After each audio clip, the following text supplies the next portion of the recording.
네, 고성국 박사님 모셨습니다. 안녕하십니까? 안녕하십니까? 네, 잘 계셨습니까? 네. 네, 오늘 아침 한동훈 제명 뭐 당연한 수순으로 가는 거죠. 뭐 그렇죠. 뭐 다들 예상했던 대로 기대했던 대로 한동훈이의 목을 장동혁 대표가 직접 쳤어요. 네, 그런데 저는 그동안 한동훈뿐만 아니라 한동훈 일당 부역자 배신자들을 일망타진해야 한다 이렇게 주장을 해왔습니다.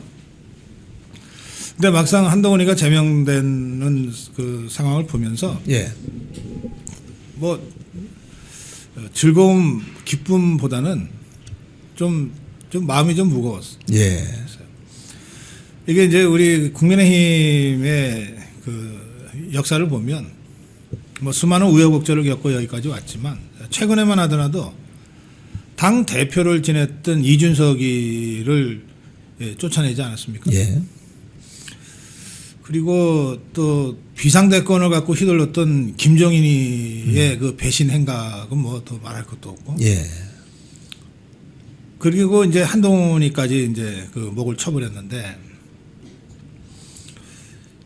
이제 우리 국민의힘이 더 건강해지고 더 강해지기 위해서 하는 예. 정말 어쩔 수 없는 불가피한 조치라고는 하나 도대체 우리는 왜 그런 자들을 계속 전당대회에서 대표로 뽑아주고 또 중진들이 쑥덕거려 가지고서 비대위원장으로 추대하고 그러면 그 고통은 전부 우리 당원들이 받고 우리 자유파 국민들이 받았던 것 아닙니까? 예, 예.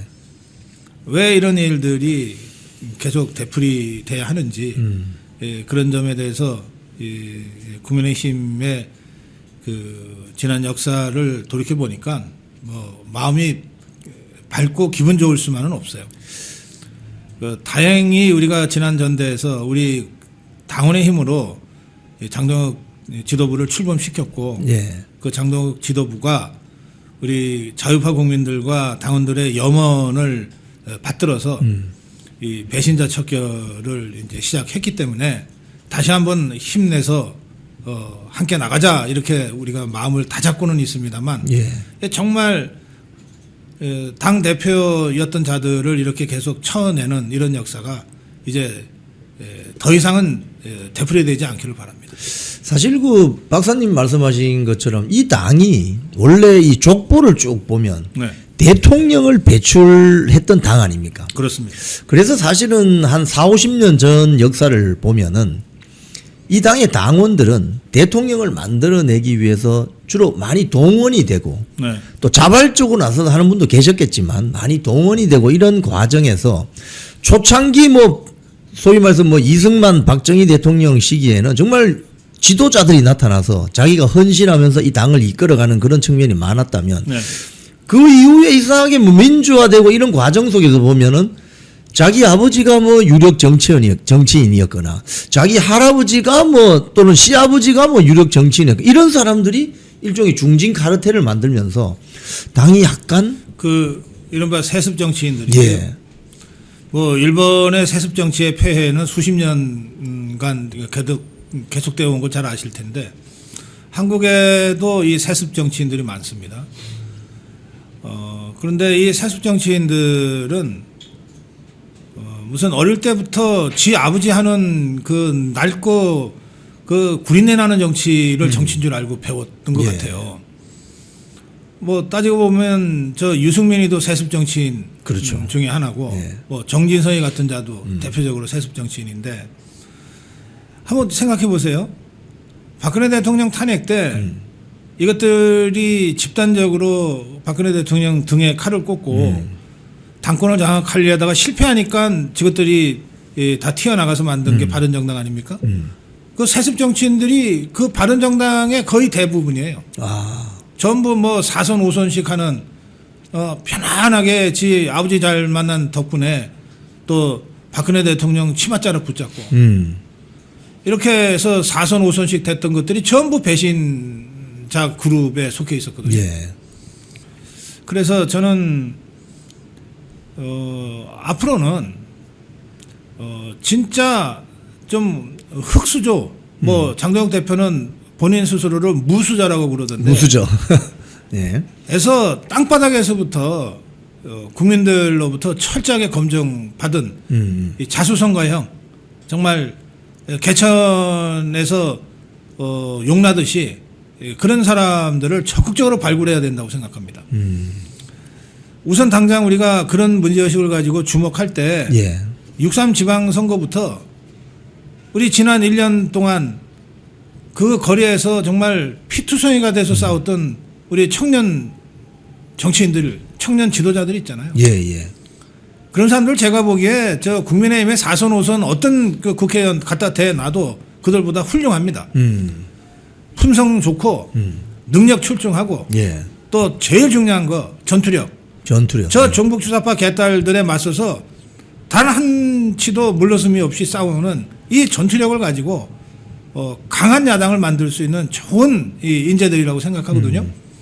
그러니까 뭐 지금 장도혁 대표 체제도 청년 할당과 청년 가산점제를 도입해서라도 적극적으로 이 청년들을 정치권에서 받아들이겠다 하고 있는데 저는 정말 발상을 좀 전환해라. 이게 할당제 조금 더 준다고 해서 그 진짜 바닥에서부터 큰 청년 지도자들을 제대로 품 안을 수 있겠느냐. 그 역대 그 이 당이 선거 치를 때 어쨌든 청년들 표가 필요하니까 장식용으로 일회용 반창고처럼 썼다가 버렸던 청년들 또 이렇게 일회 장식품으로 영입돼 가지고 결국은 뭐 불과 뭐 2, 3주 지나면은 이 구태 정치인 뺨치는 낡은 정치 행태를 보였던 조금 전에 뭐 우재준이란 저자가 명색이 청년 복수 최고위원이에요. 그러니까 이런 것들은 백날 그 영입해봤자 아무 도움이 안 된다. 진짜 청년들을 영입해라. 그러려면 저는 뭐 저 간단하게 말씀드릴 수 있어요. 당선 가능 지역에 당이 전략 공천해라. 청년들을. 전략 공천을 할 수 있게 돼 있잖아요. 혹은 날 저 광장에 나가서 좌파들하고 싸우는 청년 지도자들이 무슨 수로 지역 관리를 합니까? 명함에 무슨 저 이 탄핵 반대 청년 단체 명함 빼놓고 무슨 다른 경력이 있겠어요? 그런 청년 지도자들을 우리 자유파 국민들의 추천을 받아서라도 좀 엄선해서 공천 주면 당선되는 지역구. 영남 지역은 대체로 그렇지 않습니까? 그렇죠. 또는 지방의원에 다 비례가 있어요. 비례대표로 이렇게 공천을 해야 이 당이 진짜로 청년 중심으로 가려고 하는구나라고 그 진심을 우리 자유파 국민들이 인정할 수 있을 거예요. 그런 식으로 그냥 혁명적으로 좀 발상을 전환해라. 그런 말씀도 좀 드리고 싶습니다. 오늘 그 어제 저녁부터 보도된 걸 보니까 지금 국민의힘의 소위 말해서 정당 강령, 강령을 이제 개정한다는 이야기가 전해지면서 먼저 그 공천 문제부터 말씀을 드리면은 영남 지역하고 또 당선이 아주 용이한 강남 지역 같은 경우에는 뭔가 조금 차별화를 둬야 된다. 뭐 이런 게 이제 청년도 마찬가지지만 기존에 있는 정치인들과 신인들과 차별화를 둬야 된다. 이런 내용들이 논의가 되고 있다고 하는데 그것도 같은 방향으로 볼 수 있는 거죠. 논의가 그 방향으로 가고 있어서 좀 다행스럽게 생각합니다. 근데 저 논의는 어디서 결론을 내리게 되냐면 공관위원회에서 결론을 내리게 됩니다. 아직 공관위원회는 구성도 안 됐어요. 공천관리위원회에서 공천의 룰을 최종적으로 확정 짓고 최고위원회에서 의결하는 것이거든요. 그래서 공관위를 어떻게 구성할 것이냐가 굉장히 중요하다. 그 점을 말씀드리고요. 이를테면 청년 할당제도 뭐 60%로 그 가점을 올린다 하더라도 생각을 해보세요. 이 가점제라고 하는 게 뭐냐면 후보가 얻은 표에서 60%를 더 주겠다는 거거든요. 그러면 연일 광장에 나가서 좌파들과 싸우느라고 지역에서 뭐 경조사도 찾아갈 엄두도 못 내고 또 그런 거는 정치가 아니라고 생각하는 이 청년들 입장에서 인지도 떨어지죠. 그냥 덜렁 경선에 나갔다 칩시다. 맨날 그 지역 국회의원한테 비비고 줄 서서 무슨 행사 때마다 맞습니다. 뭐 비서처럼 쫄랑거리고 다니면서 인지도 올린 누군가와 경쟁을 하면 그 사람이 20% 나고 여기 10% 나온다 칩시다. 그런데 이 청년이니까 60% 가산점을 준다고 하면 10% 얻은 것에 60%예요. 그 16밖에 안 돼요. 이게 실질로 도움이 안 되네요. 별 도움이 안 돼요. 물론 네. 도움이 아주 안 되는 건 아니지만 그걸로 이 기성정치권의 높은 벽을 알아서 넘어와라. 이건 그냥 폼 잡는 것에 불과합니다. 그래서 제가 말씀드리는 거예요. 당선 가능 지역에 배려하는 거 좋은데 배려를 하려면 제대로 혁명적으로 해라. 비례대표 공천 주거나 당선 가능한 지역에 전략 공천을 해라. 꽂아버리는 거죠. 그리고 설명해라. 우리는 청년 중심으로 가는 정당이다. 그리고 이 청년은 비록 뭐 경력도 보잘것없고 뭐 이름도 잘 알려져 있지 않지만 그러나 지난 1년 동안 탄핵 저지를 위해서 하루도 쉬지 않고 투쟁한 사람이다. 우리는 이런 사람과 함께 하겠다. 이렇게 선언해라. 아, 그러면 유권자들이 좋아하실 것 같은데요. 그렇죠. 그래야 유권자들이 그런 사람을 공천하면 하지 말라 그래도 도시락 싸들고 선거운동 하러 다니게 돼 그렇죠. 있어요. 그렇죠. 투표하러 나가죠, 전부. 이렇게 해서 좀 신이 나게 신바람 나게 선거할 수 있도록 만들어주는 게 당의 역할입니다. 그게 이제 시가면 우리 박사님 이 평론 오래 하셨으니까 공천관리위원회 구성은 통상적으로 어떻게 됩니까? 공관위원장은 당대표가 결정을 합니다. 예. 그리고 공관위원장과 협의 형식을 거치지만 예. 실제로 공관위원들도 당대표의 의중이 많이 작용하죠. 그리고 여기에 이제 당의 조직을 총괄하는 그 직분이 사무총장이거든요. 예. 그러니까 뭘 공천을 하려고 그러면 또 누구는 안 된다고 정리를 하려고 그러면 당의 조직 상황을 잘 아는 사람이 들어가서 공관위에서 활동을 해야만 되거든요. 지금 정의용 사무총장. 그래서 사무총장, 지금은 정의용인데 예. 이 사람이 당연직 공관위원으로 대개 공관위원장 하면은 수석부위원장 하거든요. 예, 예. 수석부위원장 역할을 맡아요. 아. 그러면 공관위원장은 대개 외부에서 영입하거나 그런 경우들이 많아요. 예. 그러니까 실제로는 명망성 있고 예. 정말 정도를 걷는 그리고 우리 자유파가 어디로 가야 되는지에 대한 분명한 확신이 있는 사람을 공관위원장으로 모시지만 예, 예. 이 사람은 실제로는 당 사정을 잘 모르잖아요. 그렇죠. 옥석을 구별하기가 쉽지가 않잖아요. 예, 예. 그럴 경우에 그러니까 사무총장이 그 공관위 부위원장을 하면서 그 공관위원장의 부족한 점을 실무적으로 메꿔주는 거예요. 예.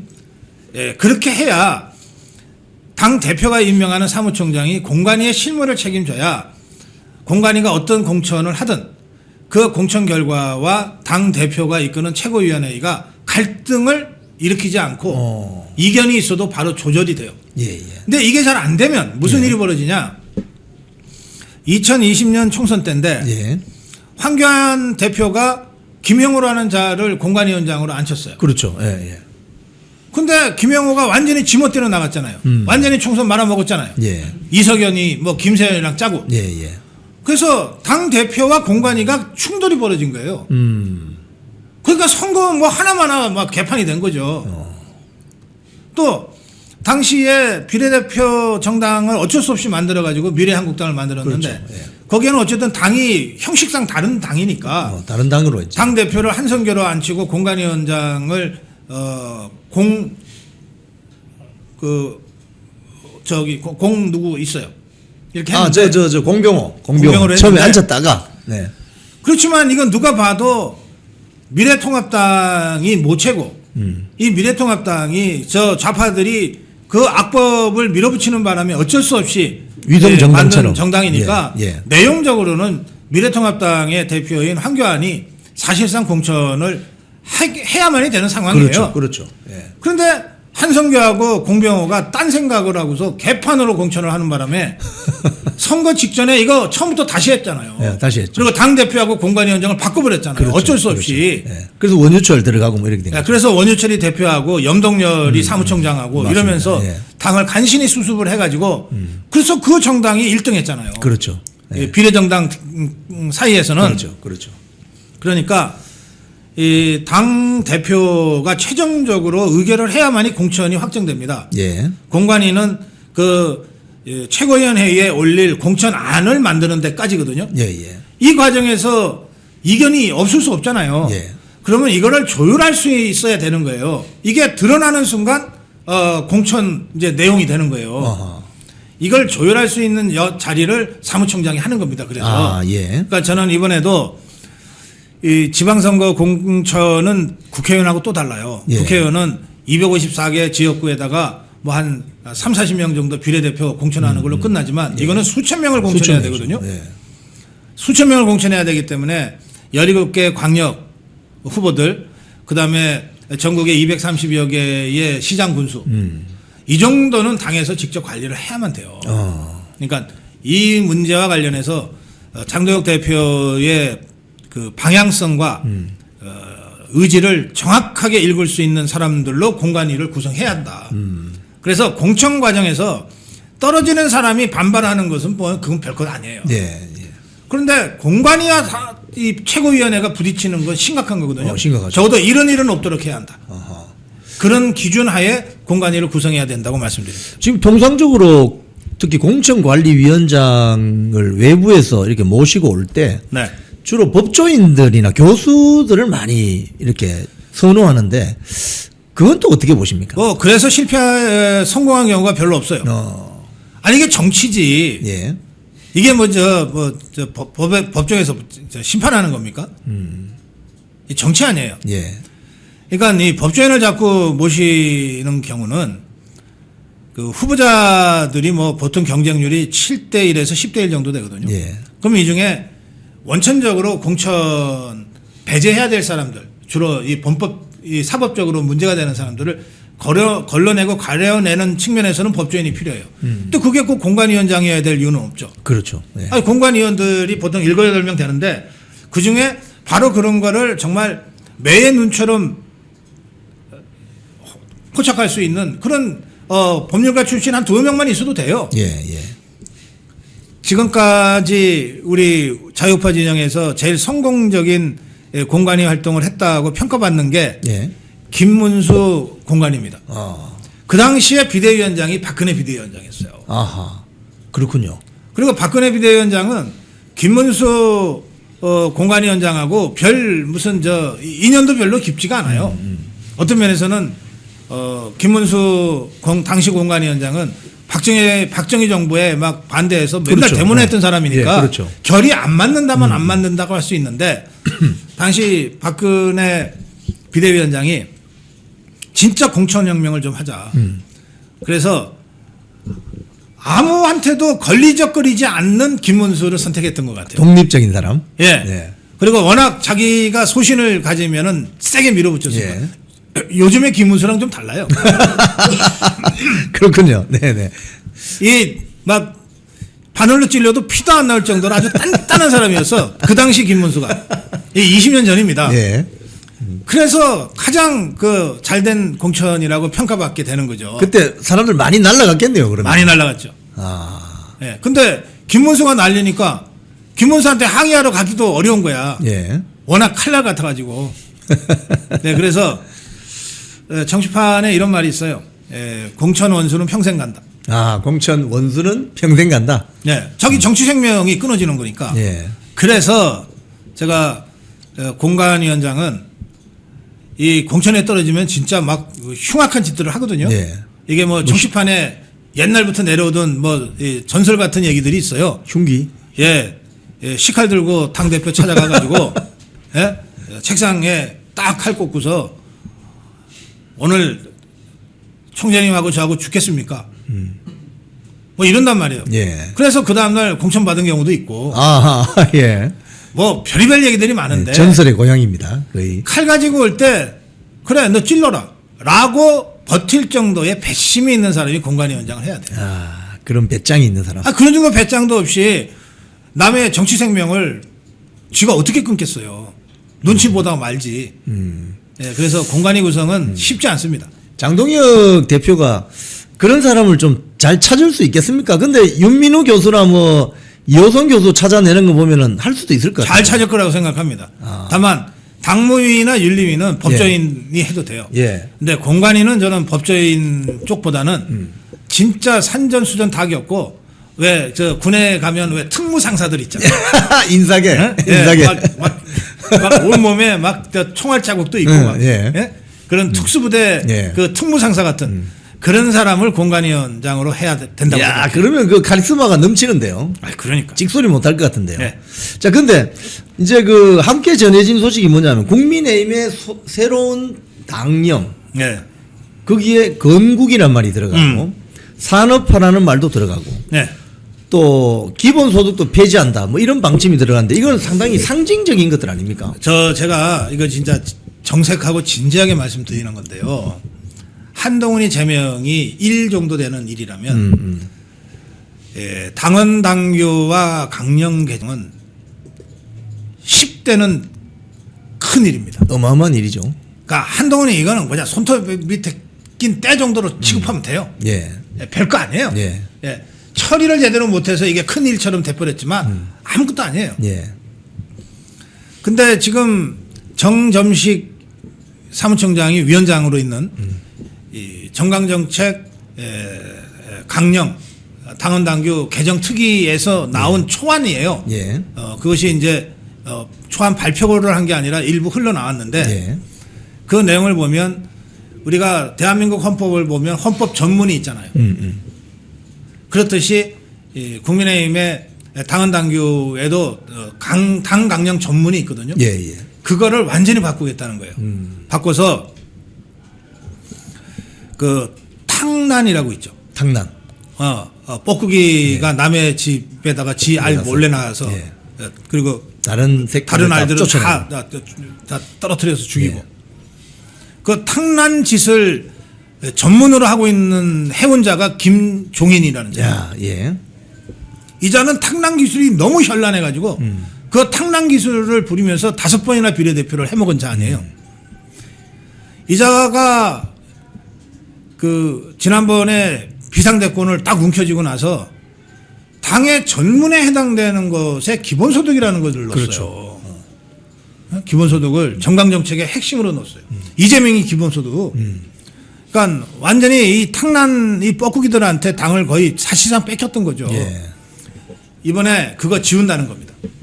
지우고 예, 국민의힘이 80년 대한민국 건국부터 지금까지의 80년 역사의 주류로서 해온 일을 천명하고 예. 그 기조에서 앞으로 정치를 하겠다고 선언하는 건데요. 예. 거기에 그 기조를 그렇게 천명을 하기 위해서는 뭐가 필요하냐? 우선 건국했다 우리가 대한민국이라는 자유민주주의 국가를 건국했다 이렇게 선언하는 겁니다. 그 다음에 우리가 6.25 전쟁을 비롯한 저 김일성 집단의 수많은 이 체제전복 음모를 막아냈다. 그리고 해방 이후 절대 그 세계 최빈 국가였던 대한민국을 경제 10위권으로 도약시키는 산업화 근대화를 했다. 그리고 거의 피를 흘리지 않고 민주화를 성공시켰다. 이 4가지가 우리 자유파가 한 것이다. 보수 세력이 한 것이다. 이것을 선언하는 겁니다. 그런데 바로 이게 대한민국 헌법 정신이거든요. 그래서 이번 강령 개정은 보수 세력, 자유파 세력의 정치적 대표체인 국민의힘이 대한민국 건국에서부터 지금에 이르기까지 대한민국의 주류 세력으로 해왔고 앞으로도 그 주류에서의 책임을 다하겠다. 이걸 선언하는 겁니다. 그리고 이렇게 당이 스스로 그 자신을 다시 이제 리포지셔닝 하는 건데 예. 이것에 대해서 우리 자유파 국민들의 지지가 전 있을 거라고 생각합니다. 예. 그 부분이 다소 미흡해서 기대에 미치지 못해서 국민의힘에 등을 돌렸던 분들이 많잖아요. 예. 근데 지금 장도혁 대표 체제가 하고 있는 일을 보고 또 한동훈 일을 단칼에 날리는 걸 보고 그리고 때 맞춰서 이 당 강령 전문을 개정하는 그 방향을 보고 이 정도면 우리가 우리의 정치적 대표체로 국민의힘을 인정할 수 있다.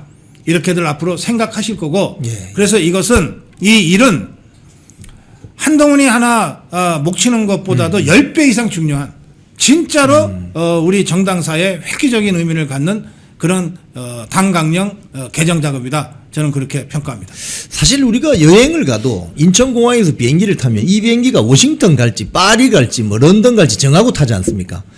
그럼 이게 일종의 방향성을 제시하는 것인데 그 김종인이가 갑자기 운전석에 들어가 가지고 그렇죠. 야, 저 북쪽으로 돌려. 모스크바로 하고 간다. 뭐. 하이제킹을 했던 거죠. 그렇죠. 런던이나 워싱턴으로 가야 될 비행기를 모스크바로 몰고 가버린 꼴인데 네. 지금 그 건국이라는 어떤 개념은 이승만 대통령하고 이렇게 맞닿아 있고 네. 또 방공이라는 것은 사실은 이승만, 박정희 다 맞닿아 있는 예. 것이고 산업화라는 것은 이 박정희 대통령의 거의 유산 아니겠습니까? 네. 뭐 최근에 그 장동혁 대표가 단식 끝내게 된 결정적인 계기를 박근혜 대통령이 손을 잡아주신 거 아닙니까? 그렇습니다. 그럼 이렇게 되면 장동혁 당대표는 이승만, 박정희 정신을 이어받는 적통 계승자가 된다 이렇게 볼 수 있는 겁니까? 그건 이제 장동혁 대표가 그런 의지를 가지고 예. 그 방향으로 행동하는 것을 보면 우리 국민들도 인정할 거라고 생각합니다. 그런데 저는 이 강령 개정을 이 방향으로 한다면 물론 이제 전국 상임위원회를 열든지 전당대회를 열어야만이 개정이 되는 거 아니에요? 이제 그 절차가 있습니다. 예. 전 그렇게 될 거라고 보는데 그러면 제일 먼저 해야 될 일이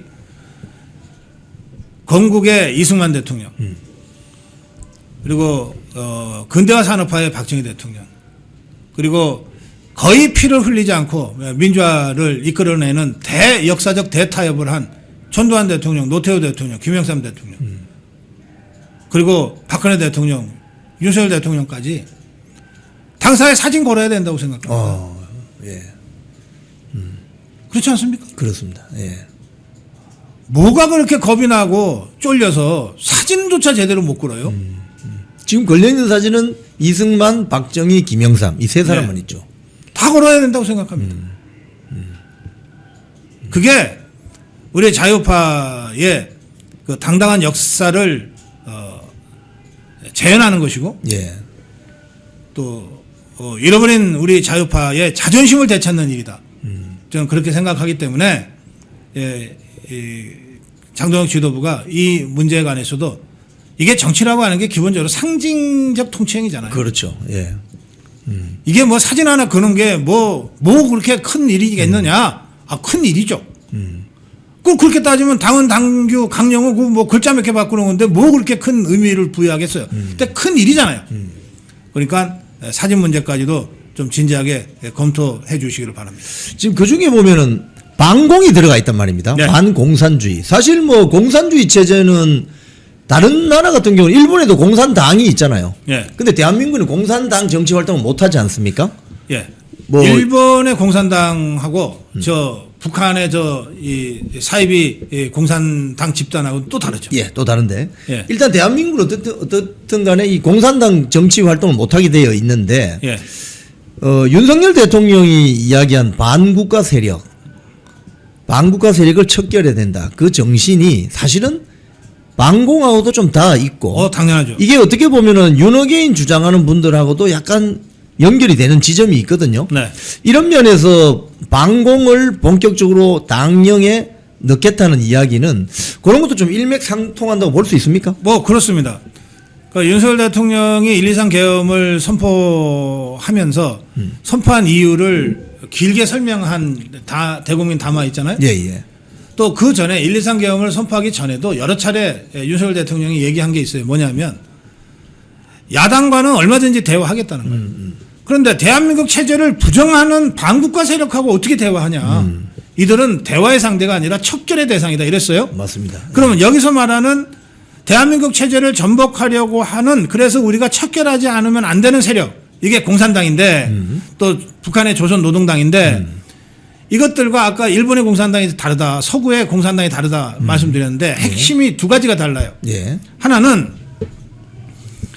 조선노동당이나 대한민국 체제를 전복하기 위해서 지금도 암약하고 있는 이 좌파들은 첫째 폭력혁명을 주장합니다. 그렇죠.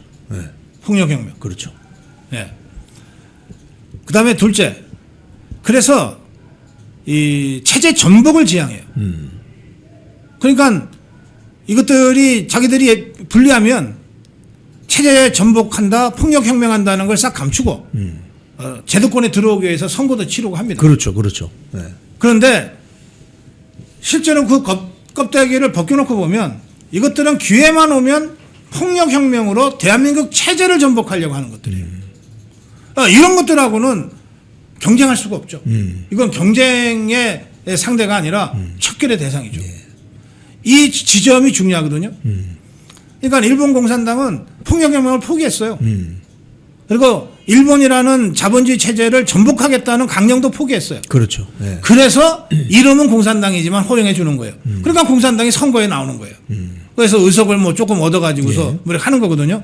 유럽의 3인당 정당들이 다 그래요. 그렇죠. 3인당이 그렇죠. 예, 유럽의 3인당은 폭력혁명을 공개적으로 포기했습니다. 그리고 자본주의 체제의 전복을 포기했어요. 그러니까 선거에 같이 나와라. 그리고 가끔씩 그 3인당이 정권을 잡는 경우도 있잖아요. 예, 예. 그걸 이제 우리 언론들이 좌파 언론이라고, 좌파 정권이라고 그러는데 그 좌파는 지금 대한민국에서 암약하는 종북주사파 이 좌파들하고 완전히 다른 거예요. 두 가지 점에서. 예. 그걸 우리가 분명히 인식해야 됩니다. 특히 그 지점에서 김일성을 거의 뭐랄까요? 이 김일성을 그대로 뭐 모시는 신도들, 예. 신도들이 있는 이 종북 주사파 세력은 이건 더 말할 것도 없는 거 아니겠습니까? 말할 것도 없죠. 근데 재밌는 게, 이 김일성 주체 사상은 이 공산당을 정통으로 한 100년 이상 해온 이 여러 좌파 정당들이 있잖아요. 예, 예. 지금은 폭력혁명도 포기하고 예. 체제 전복도 포기하면서 선거 치러 갖고 운 좋으면 정권도 가끔 잡기도 하는 예. 이 좌파 정당들에서는 저 북한의 김정은 집단과 조선노동당을 공산당이라고 인정 안 해요. 저것들은 좀 뭔가 사이비 종교 집단이지 공산당이 아니다. 신도들이다. 예. 네. 어디 공산당 이론에 저런 수령론 같은 게 수령론. 있냐. 네. 그런 거 없다. 수령은 오류가 없다고 하잖아요. 아이, 그러니까. 수령도 사람인데. 예.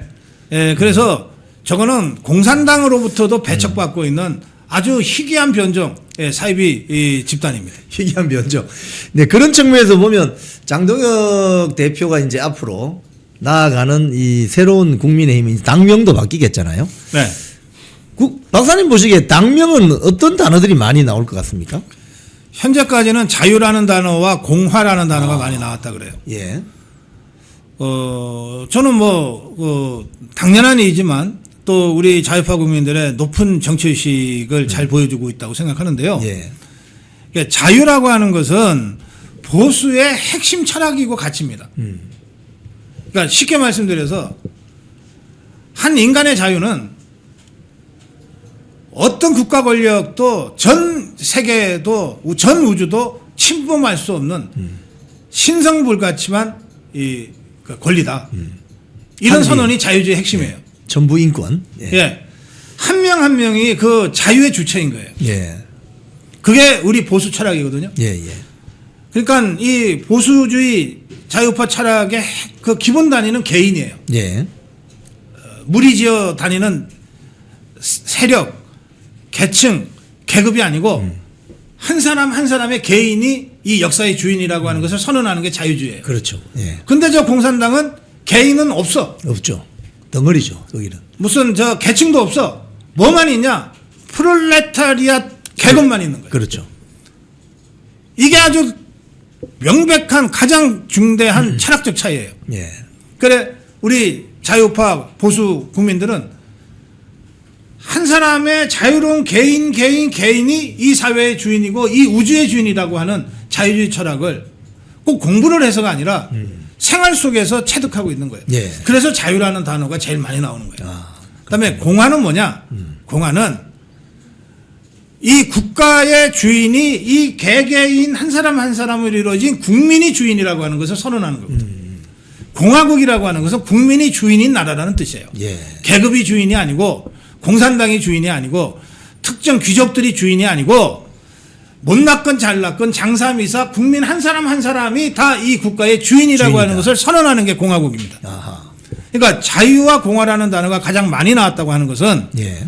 우리가 저 종북주사파들과는 80년간 싸워갖고 예, 예. 최근에만 해도 10년간 두 대통령을 잃어가면서까지 싸워왔잖아요. 예. 그 과정에서 우리 자유파 국민들이 정말 이게 소중한 가치구나라고 체득한 거예요.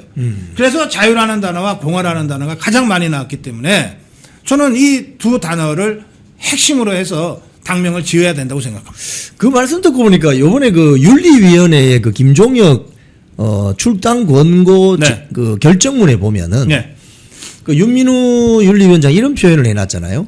당 대표는 자유의지를 가진 당원들의 네. 자유의지의 총합이다. 네. 그래서 자연인이 아니고 기관이고 기구지. 대표다. 예. 거기에 대해서 김종혁이 또 뭐 방송에 나가서 완전히 헛소리 하던데 이 그 방금 말씀하신 그러니까 이게 공화의 개념. 예. 예. 철학의 무지. 예요. 이 김정혁이 떠들어대는 거나 한동훈이 떠들어대는 거나 무식한 보면 이 철학의 무지야. 예. 하여튼 뭐 그건 더 얘기할 거 없고 예. 지금 우리 윤민우 위원장이 말씀하신 그 대목 있잖아요. 예, 예. 이게 굉장히 중요한 겁니다. 예. 그러니까 대통령은 이를테면 윤석열 대통령을 얘기하면 윤석열 대통령은 개인이 아니에요. 그렇죠. 대한민국 국가기구야. 이 대한민국 국가기구를 이것들이 온갖 불법 위법한 방법으로 끌어내리려고 했던 것이 탄핵사태 아닙니까? 그렇죠. 그래서 우리가 그걸 막아서려고 목숨 걸고 싸웠던 거거든요. 예. 마찬가지예요. 당 대표는 당의 공식 기구예요. 그렇죠. 장동혁 개인이 아니란 말이에요. 우리가 장동혁 만난 적도 거의 없잖아요. 대부분의 당원들은 장동혁을 개인적으로 만나서 차 한잔한 사람도 없어요. 그렇지만 장동혁을 옹이하는 거예요. 왜? 그게 당의 가장 상징적인 기구이기 때문에. 기구이기 때문에. 이 당의 상징 기구를 이것들이 마구 모욕하고 능멸하고 공격하고 막 그래 왔잖아요. 예, 예. 그러니까 처단해야지. 그러니까. 요거 하나만 더 여쭤보면 지금 뭐 이거 아주 마이너한 문제이긴 하지만 네. 뭐 오늘 오후 2시에 뭐 한동훈이 기자회견을 한다고 하고 뭐 한동훈을 따르는 뭐 이런 일당들이 있잖아요. 이 네. 앞으로 어떻게 처리해야 됩니까? 제가 뭐 이렇게 말씀드리고 싶어요. 저는 한동훈이 2시에 뭔 기자회견에서 뭔 소리를 떠드는지 아무 관심 없습니다. 이제. 예. 이건 이제 우리 집 밖에 내놓은 애예요. 밖에서 뭐 울고 다니든 뭐 길 가는 사람한테 시비를 걸어서 두들겨 맞든 그거는 뭐 지가 알아서 할 일이에요. 저는 앞으로 한동훈이 뭐라고 얘기했든 논평할 생각이 없어요. 예. 그런데 아직도 우리 국민의힘 안에 들어와 있으면서 한동훈 똘마니 짓을 하는 자들이 또 무슨 소리를 할지 모르겠어요. 그거는 예. 뭐 배현진이건 고동준이건 이런 것들이 한동훈이 잘렸구나. 이제 끝났구나. 대가리 축 쳐받고 그냥 조용히 있어야 되겠다. 이러면 뭐 모르겠는데 네. 그게 아니고 뭐 자꾸 뭐 저 입을 열고 뭐라고 해대면 그 얘기의 상당 부분은 아마 장동훈 대표를 공격하거나 그렇겠죠. 이번에 이 절차까지 다 지켜가면서 이 한동훈 제명에 대해서 이의를 제기하거나 뭐 이런 것들일 가능성이 많거든요. 예. 이건 해당 행위입니다. 해당 행위죠. 예. 해당 행위입니다. 예. 그러면 한동훈이도 당원 당규 위반한 해당 행위로 제명을 했는데 이것들을 제명 안 할 이유가 뭐 있습니까? 일벌백계 해야 된다고 생각합니다. 제명을 해버리면 정치 못하는 거 아닙니까? 근데 제가 보기에는 네. 이것들 쫄아가지고요. 못할 것 그럴 같은데. 배포들도 없어요. 한동훈이가 아직 제명당하기 전이니까 예. 한동훈이한테 뭐 은전도 받았겠다. 예. 아니 뭐 공천을 거의 공짜로 줬다시피 한 거 아닙니까? 이것들이. 예. 그러니까 뭐 한동훈이가 아직 잘리기 전이니까 뭐라고 떠들어댔을지 모르겠는데 이미 이제 끝났잖아요. 예. 그런데 지가 이미 죽어버린 한동훈이랑 같이 죽겠다. 라고 뛰어내릴 그 정도 배포와 배심이 있는 것들이 저는 아니라고 봅니다. 그래서 대가리 쳐받고 막 죽은 듯이 있을 거다. 그런데 만에 하나 이것들이 다시 입을 열고 또 해당 행위를 한다.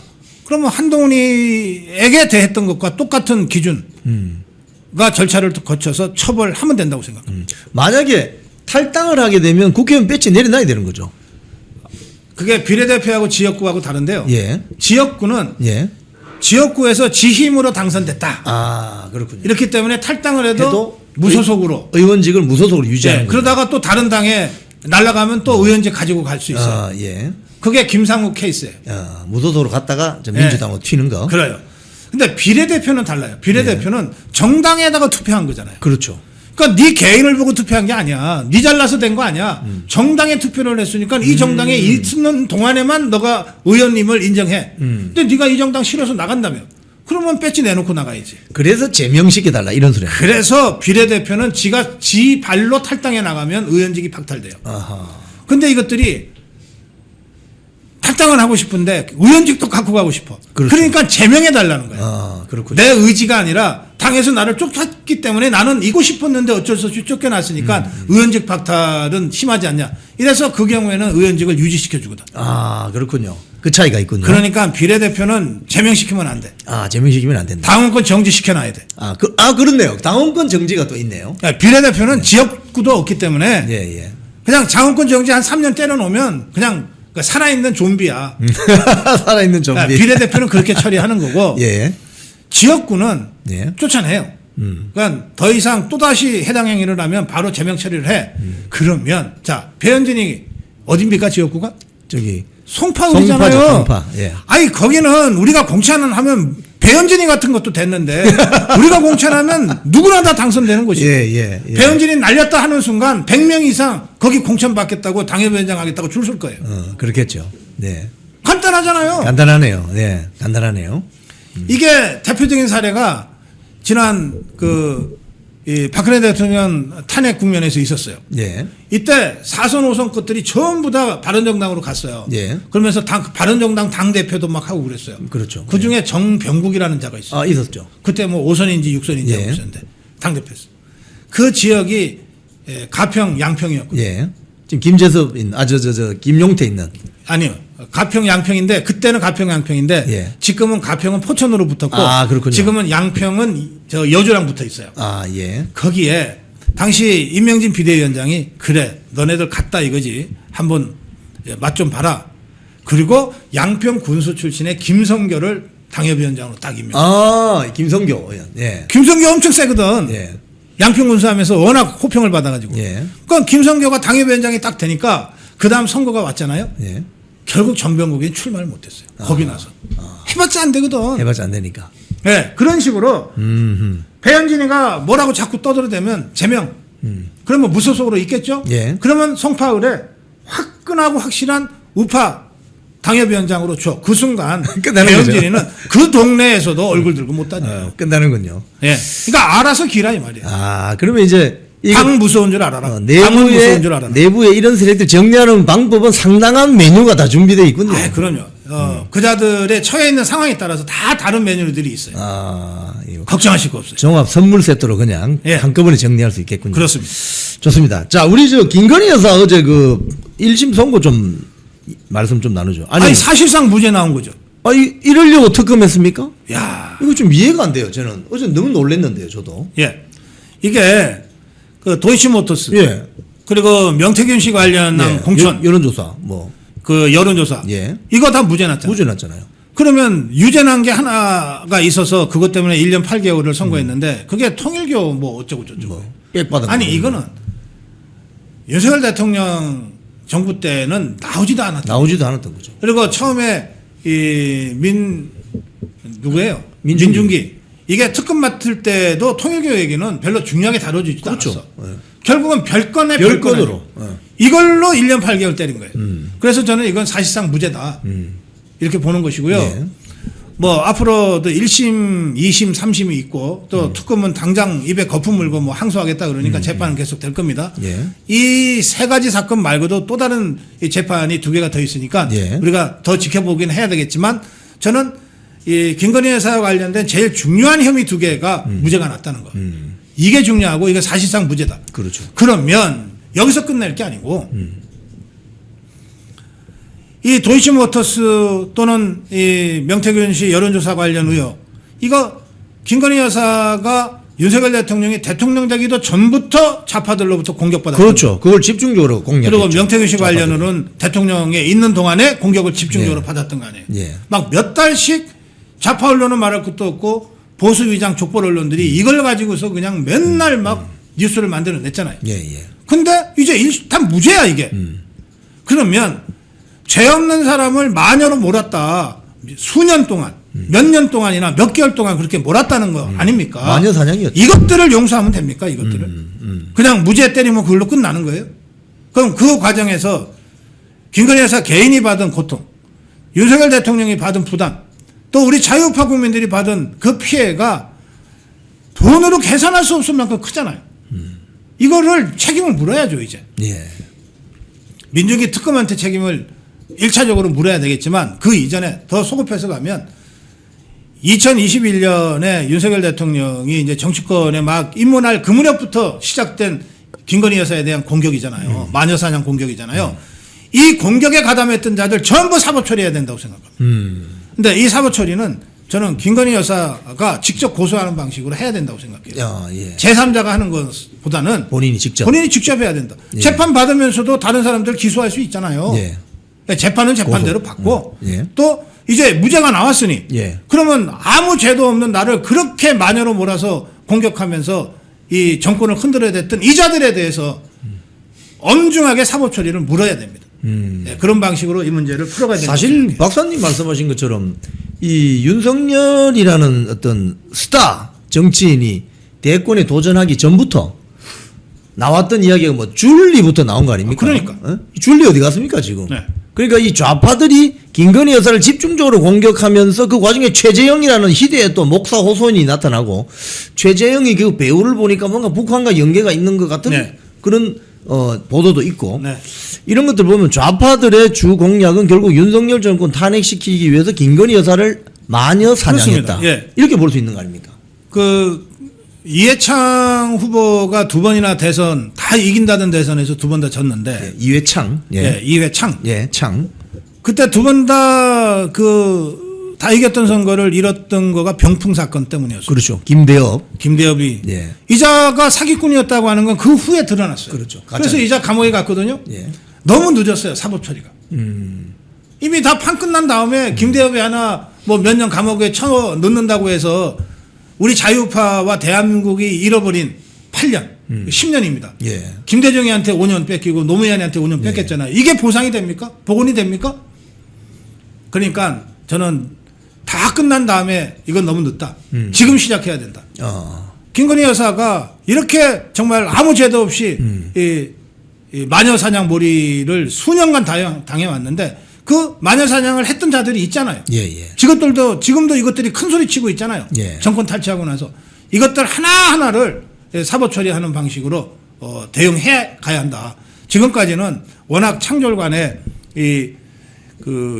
계엄 이후에 그러니까 정신없이 수사 당하고 특검 수사 받고 재판 받느라고 좀 경황이 없었으니까 일단 여기까지. 그런데 제일 중요한 도이치모터스 그다음에 공천 개입 여론조사 관련해서 무죄가 났으니까 이제 한숨 돌릴 수 있잖아요. 예, 예. 자, 그러면 이제부터는 저것들한테 갚아줘야 될 때다. 저 김건희 여사가 지금 굉장히 어려운 상황인 걸 제가 모르는 게 아닙니다. 건강 상태도 매우 어렵고 그렇지만 이런 일을 하면서 오히려 기력도 회복하고 건강도 회복하고 다시 이 자유우파 대통령의 부인으로서 전투력도 회복하고 이런 모습을 좀 보여주시기를 제가 간곡히 좀 말씀드리고 싶어요. 예, 좋습니다. 그리고 그 트럼프 대통령이 관세 25%를 다시 복원. 네. 이거 청와대 김용범이는 또는 이재명은 국회가 잘못해서 국회가 입법 처리를 안 해서 그러는데 이거 사실은 이재명 정권 책임 아닙니까? 그건 말할 것도 없죠.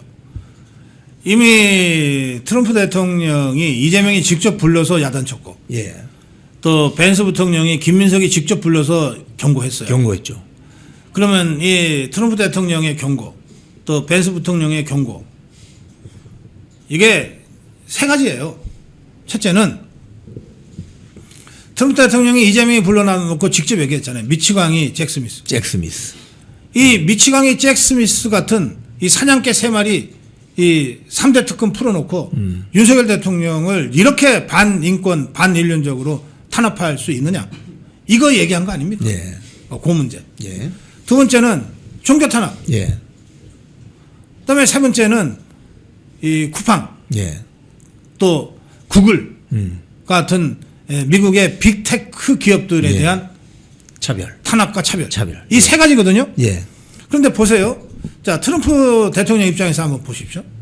내가 이재명이 직접 불러다가 미친 잭 스미스라고까지 얘기하면서 그 윤석열 대통령에 대한 이런 탄압을 중단하라고 했는데 이것이 세 마리 사냥개로 안 되니까 종합 사냥개 하나를 더 풀겠다고 지금 하고 있는 거죠. 아니, 트럼프 대통령이 그 체면 안 상하겠어요? 기분 안 나쁘겠어요? 예. 이것들이 끝까지 해보자는 거야? 이렇게 생각할 가능성이 매우 높죠. 예, 그렇겠죠. 두 번째, 종교 탄압.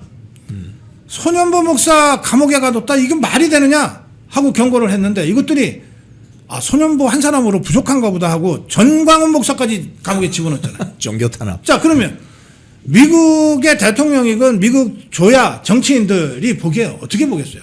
아니, 경고를 했는데 이것들이 한술 더 뜨네? 이렇게 인식할 가능성이 높잖아요. 그렇죠. 예. 그리고 쿠팡에 대한 현저한 차별적 탄압. 그리고 구글을 겨냥한 정통망법 통과, 강행. 아니, 이것들이 진짜 해도 너무하네? 임계점을 넘어서는 거죠. 예. 그래서 나온 것이 저는 관세 원복이라고 생각합니다. 그런데 미국도 어쨌든 독립국가인 대한민국을 상대로 하는 거기 때문에 예. 자기들이 이것 때문에 부글부글 끓지만 우리가 이것 때문에 보복 관세한다고는 못하잖아요. 그렇죠. 그래서 트집거리로 잡은 것이 야, 너네 약속을 해놓고 왜 이행을 안 해? 국회에서 입법 절차가 왜 이렇게 늦어? 이것 딱 건 거예요. 근데 실제로는 이거는 빙산에 보이는 부분에 불과하고 안 보이는 그 물밑에 있는 거대한 이 메시지의 몸체는 이거라는 거예요. 그러면 지금 김현범이가 앞장서서 이거 국회 문제야, 국회한테 경고한 거야, 그리고 완전히 국회한테 떠넘겼지만 이게 세상 사람들이 다 알아요. 특히 미국이 알아. 미국은 야, 우리 메시지는 그게 아니잖아. 내가 너네 체면 봐줘서 국회 입법 과정을 얘기했지만 실제로 우리가 중요하게 생각하는 건 윤석열 대통령 반인권 탄압받는 거야. 교회 탄압받는 거야. 이게 마두로 사태고 다 그런 것 아닙니까? 그렇죠. 그렇죠. 예. 그러니까 이것들이 진짜 이런 상태에서도 뭘 모르고 진짜 국회 입법만 하면 될 줄 알았다면 정말 무능하기 짝이 없는 것들이고 저는 그 정도는 알 거라고 봐요. 예. 알 거라고 보는데 계속 개기는 거죠. 뭉개는 거죠. 근데 그러면 미국의 더 큰 제재, 더 강력한 행동이 유발될 수밖에 없다. 지금 처음에 이게 관세 협상 결과를 야당에게 전부 이렇게 시시콜콜하게 다 공개를 하고 국회 비준을 통해서 가는 방법이 있었는데 예. 이게 MOU니까 국회 비준 대상이 아니고 그냥 특별법 만들어서 통과하면 된다 이 꼼수를 부렸잖아요. 대미투자 특별법으로. 국민의힘 국회의원들이 아직 그 MOU 전문을 못 봤어요. 이것들이 안 보여주니까. 안 보여주니까. 네. 뭐 이게 외교문서라고 그러면서 안 보여준단 말이에요. 예.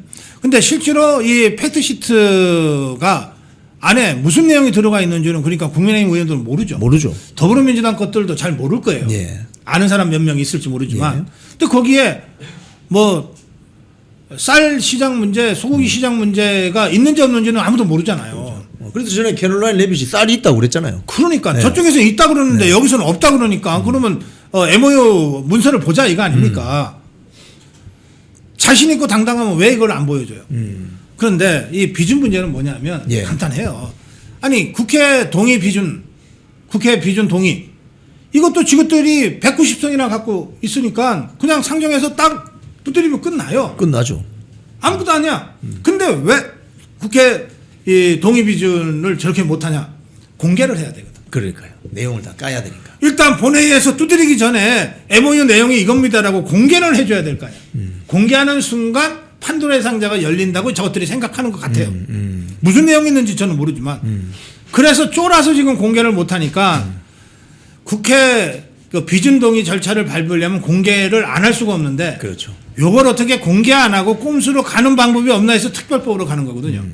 그러니까 지금 우리 국민의힘은 다시 야 봐라. 너네가 기본 절차를 안 받고 어떻게 갈라다 그러니까 너희들이 지금 강력하게 지금 태클을 받고 있잖아. 그렇죠. 지금이라도 국회 동의라고 하는 이 비준 절차를 밟자. 이거 주장하는 겁니다. 간단한 거예요. 그러면 이것들이 자신 있으면 MOU 공개하면 끝나요. 그러면 그 다음날로 본회의에서 땅 두드려서 동의 비준이 될 거예요. 저것들이 다 동의할 건데 그런 문제입니다. 이게. 지금 오늘 뭐 법안을 한 92여 개 정도 뭐 한꺼번에 처리한다고 하는데 대미투자 특별법 이걸 처리하려면은 네. 100%는 아니더라도 그 내용을 일부 국민의힘에게 알려줘야 되잖아요. 상임위에도 올라오고. 예. 이렇게 되면 그 안에 만약에 쌀이 들어간다든지 자동차 시장이 완전 개방된다든지 캐롤라인 레빗이 네. 이야기한 그거 들어가게 되면 전봉준 투쟁단 트랙도 올라와야 되는 거 아닙니까? 뭐 그렇게 해야 되겠죠.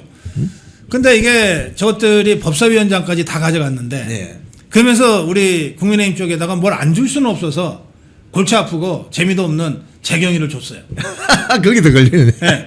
그러니까 재경위를 이미자 의원이 맡고 있는데 이 저것들이 아무리 무도한 자들이라도 재경위를 통과해서 대미투자특별법이 재경위를 통과해야 통과해야 그다음에 돼요. 본회의로 본회의 올라갈 거 가는 아니에요. 거죠. 법사위 예. 거쳐서 예. 재경위 이미자 위원장이 비준부터 해. 이러고 버티고 있는데 저것들이 무슨 방법이 있어요. 그래서 지금 완전히 그 진퇴양난 앞으로도 못 나가고 뒤로 도망도 못 가는 상황에 빠져버렸습니다. 네, 우리 박사님 명쾌한 설명 아주 각 이슈별로 잘 들었습니다. 벌써 한 시간이 훌쩍 지금 다 돼갑니다. 우리 박사님 가시기 전에 우리 시청자 여러분께 한 말씀 좀 부탁드리겠습니다. 아, 저 우잘사 회원이에요. 아니 며칠 전에 가입한 그 고성국 님이 우리 고성국 박사님입니까? 네. 제가 동명이인이 모양이다. 제가 그렇게 생각했었는데요. 우잘사 회원이 근데 몇 명인지는 제가 모르는데 몇 명이에요? 한 지금 2,010여 명 됐습니다. 그래요. 굉장히 많네. 저 그 2,010여 명 중에 한 사람이 됐습니다. 고맙습니다. 제가 이상한데 이름이 좀 특이한 이름이라서 동명이인일까 제가 생각했는데 박사님이 가입해 주셨군요. 예, 며칠 전 가입한 거면 제가 맞을 거예요. 너무 감사합니다. 네네. 여러분 좋아하시는 서민 교수님 나오셨습니다. 안녕하십니까, 서민입니다. 오랜만입니다. 오랜만에 뵙습니다, 진짜. 잘 계시죠? 네, 그동안 사정이 어려워서 못 왔는데 저 이제 좀 한가합니다. 예. 김금혁 대변인 나오셨습니다. 안녕하십니까, 김금혁입니다. 아니 미국 나가는 날짜 정해졌어요? 예, 3월 10날에 출국합니다. 3월 10날. 예. 야, 참 드디어 대망의 풀브라이트 장학생 미국 나갑니다. 트럼프 만나러 가는 건가요? 석사를 받으러 갑니다. 석사. 그렇구나. 예, 우리 오늘 두 분을 모시고 대담을 나눌 텐데요. 우리가 한동훈이 어제 제명됐잖아요. 다 같이 박수 한번 치고 시작할까요? 우리 시청자 여러분도 노란 박수를 좀 부탁합니다. 노란 박수. 한동훈, 참 우리 교수님한테 먼저 여쭤봐야 되겠네요. 네. 한동훈 제명 어떻게 보셨습니까? 한동훈 제명. 그러니까 조선일보 아까 저 한번 유효기간을 줬잖아요. 유효기간을 줘서 그 동안에 혹시 한동훈이 개전의 적을 보이면 어쩌나 이런 걱정을 너무 많이 했어요. 근데 저는 아직도 한 발을 완전히 못 버렸는 거야. 예. 그 인간은 그런 인간이 아닌 거예요. 예. 그냥 그때 완전히 민낯을 보이고 예. 사실 보통 사람 같으면 이제 단식장 가가지고 예. 고생하시다 이런 말 할 수 있잖아요. 할 수 근데 있죠. 이런 말을 하면 제명 다시 하기가 너무 어려울 수 있는데 예. 야 정말 자기가 자기 제명을 철회하는 대회를 하면서 2,000명 모여놓고 막 몇만 명이라고 우기는 것도 웃기지만 자기는 안 나가 거기에. 와 그것도 너무 웃기더라고요. 근데 그 심리는 어떤 심리죠? 저도 이해가 안 가요. 그냥 난 추우니까 집에 있을 때까지 니네들 해라 이런 거 아니에요. 이게 어떤 심리인지 모르겠는데 제가 여기서 딱 제가 노라조의 형이란 노래를 되게 좋아하는데 노라조 가수 노라조의 변비란 노래가 있어요. 변비. 길지는 않았지 너와의 시간 뭐 이러면서 너를 이제 보내려 한다. 이제 너 보내고 나서 이제 야채 먹을 거다 뭐 이런 얘기인데 딱 그 노래가 지금 그 노래 들으면서 우리가 만끽해야 됩니다. 그렇군요. 저는 집회를 자기 살려내라는 집회인데 네. 뭐 한 경찰 추사는 1,700에서 2,000명이라고 해요. 근데 그거 뭐 10만 명 왔다고 몇만 명 왔다고 이야기를 하는가 하면 또 본인은 나타나지도 않고. 그러니까 그게 너무 웃겨요. 아니 장동혁 대표 그 단체가 있으면 가서 그냥 고생한다고 할 수 있는 거 아니에요?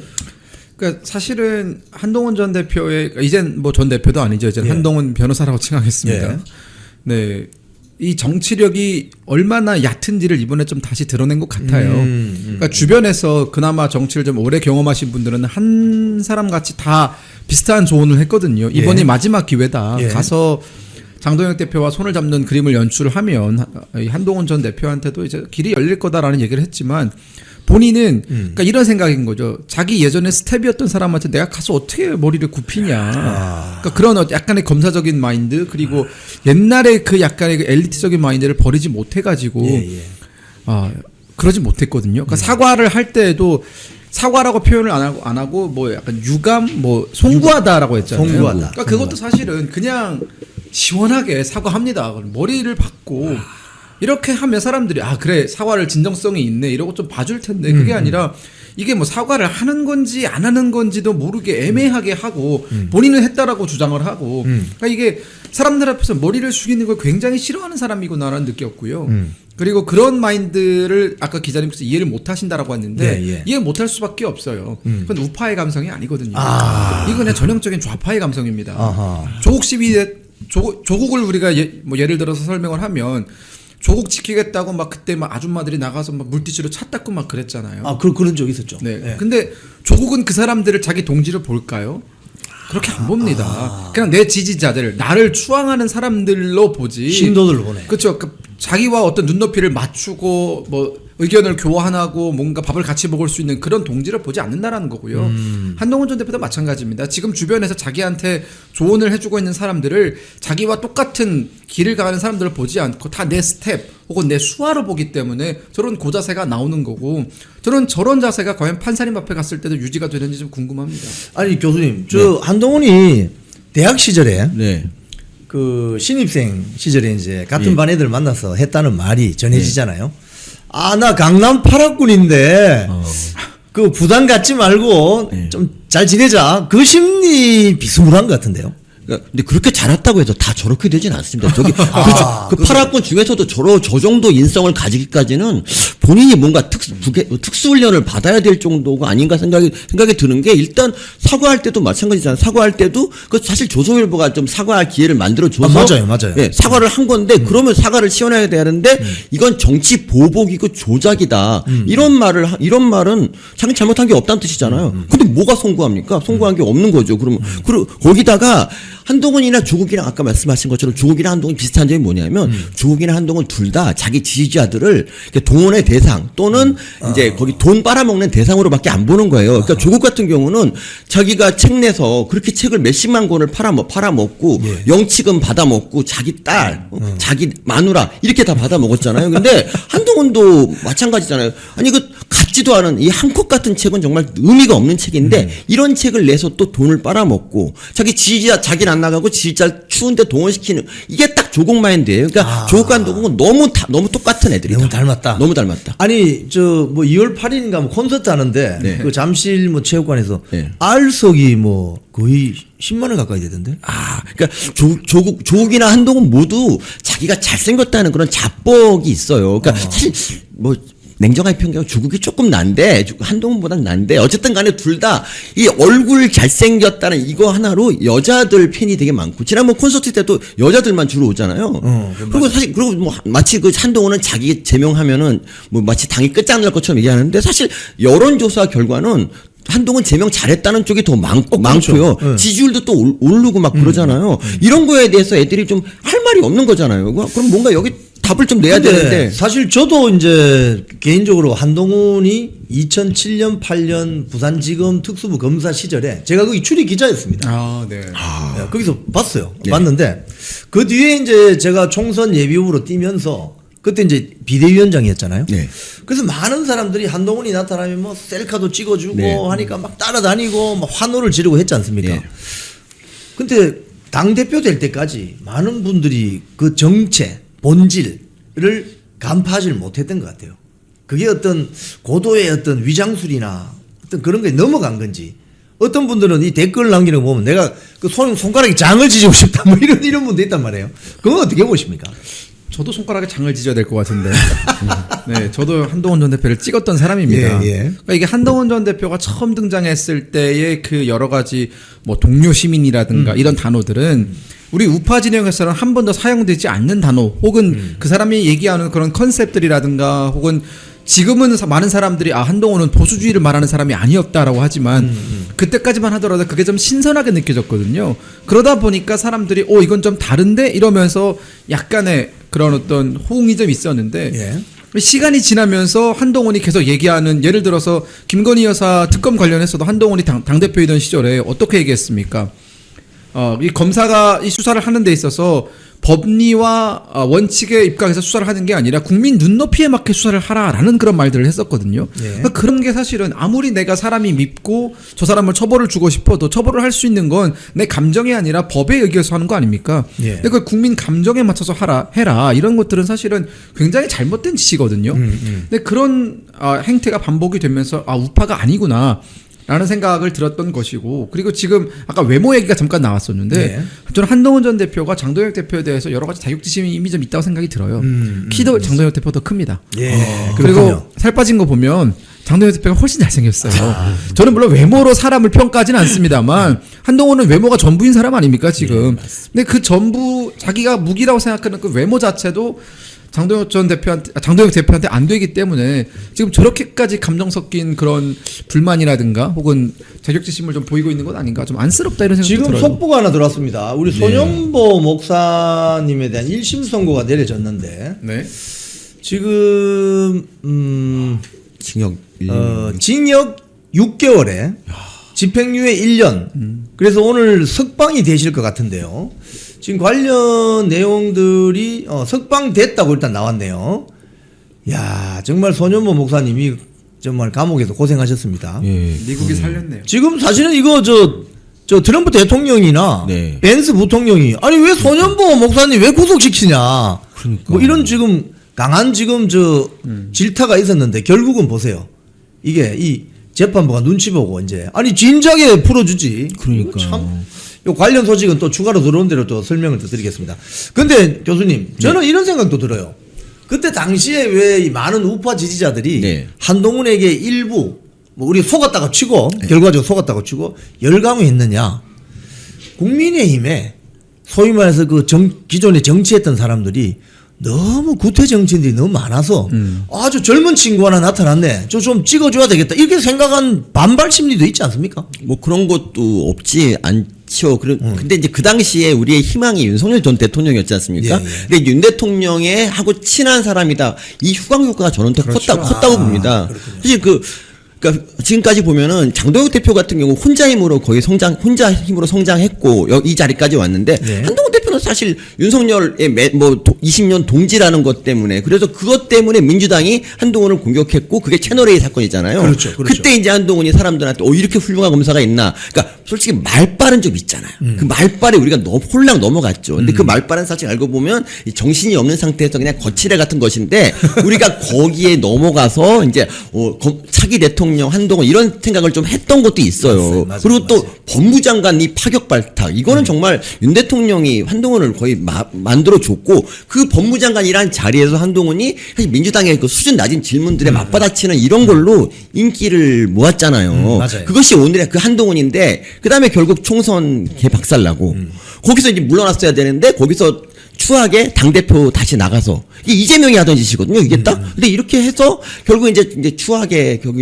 자기를 이렇게 만들어준 윤 대통령을 배신하고 그리고 결정적으로 저는 길은 달라질 수 있어요. 그런데 윤 대통령 거기 이제 구치소 가 계시는데 옛 상관으로서 구치소 가는 거 정도는 할 수 있잖아요. 그럼 할 수 있죠. 근데 자기가 안 가는 걸 떠나서 뭐 장동혁 대표 가는 것까지 뭐라고 간섭하는 이건 인간 말종이죠. 그러니까 그리고 그 뒤에 이제 교수님 뭐 20년 동안 업어주고 키워주고 이야기했더니 뭐 개똥 같은 소리라고.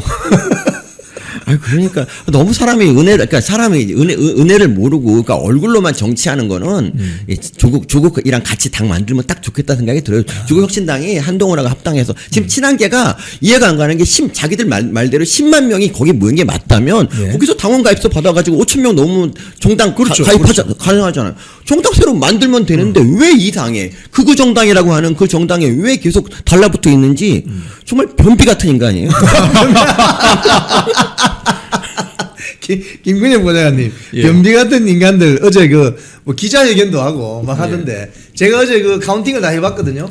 대안과 미래하고 친한계 해서 해보니까 겹치는 사람이 6명이더라고요. 빼면 26명. 이분들은 당내에서 어떤 좀 반응이 있습니까?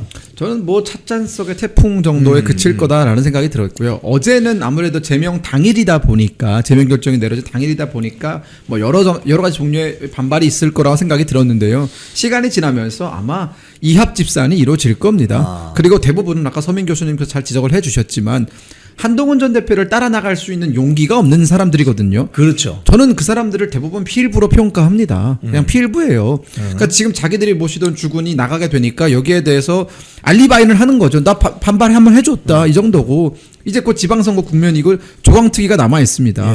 이제 어떻게 보면은 다음 총선을 앞두고 우리가 조직을 좀 강화하는 차원에서 당협위원장들에 대한 물갈이가 좀 진행이 될 예정이고요. 그죠. 또한 지금 장동혁 지도부는 당원들의 압도적인 지지를 받고 있어요. 맞습니다. 그러니까 이 국회의원들이 당원들의 지지가 처음에 막 장동혁 대표한테 몰릴 때도 이 위력을 잘 몰랐던 것 같아요. 그래봤자 본인들이 컨트롤할 수 있는 옛날에 그 거수기 정도의 당원으로 생각을 했었는데 이게 한 1년 정도 지속이 되면서 사실상 장동혁 지도부를 굳건하게 지탱을 해주는 밑바탕에 되어주는 걸 보면서 좀 깨닫는 것 같습니다. 아, 내가 아무리 3선이고 4선이고 중진이고 뭐 나부랭이고 간에 당원들이 지지를 안 해주면 다음은 없거든요.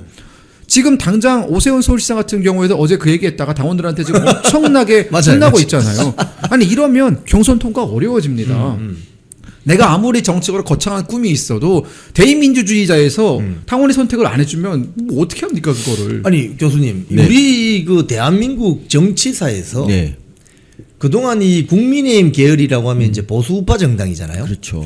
보수파 정당은 그동안 이제 대통령을 많이 배출한 대통령 당으로서 네. 역할을 해오다가 네.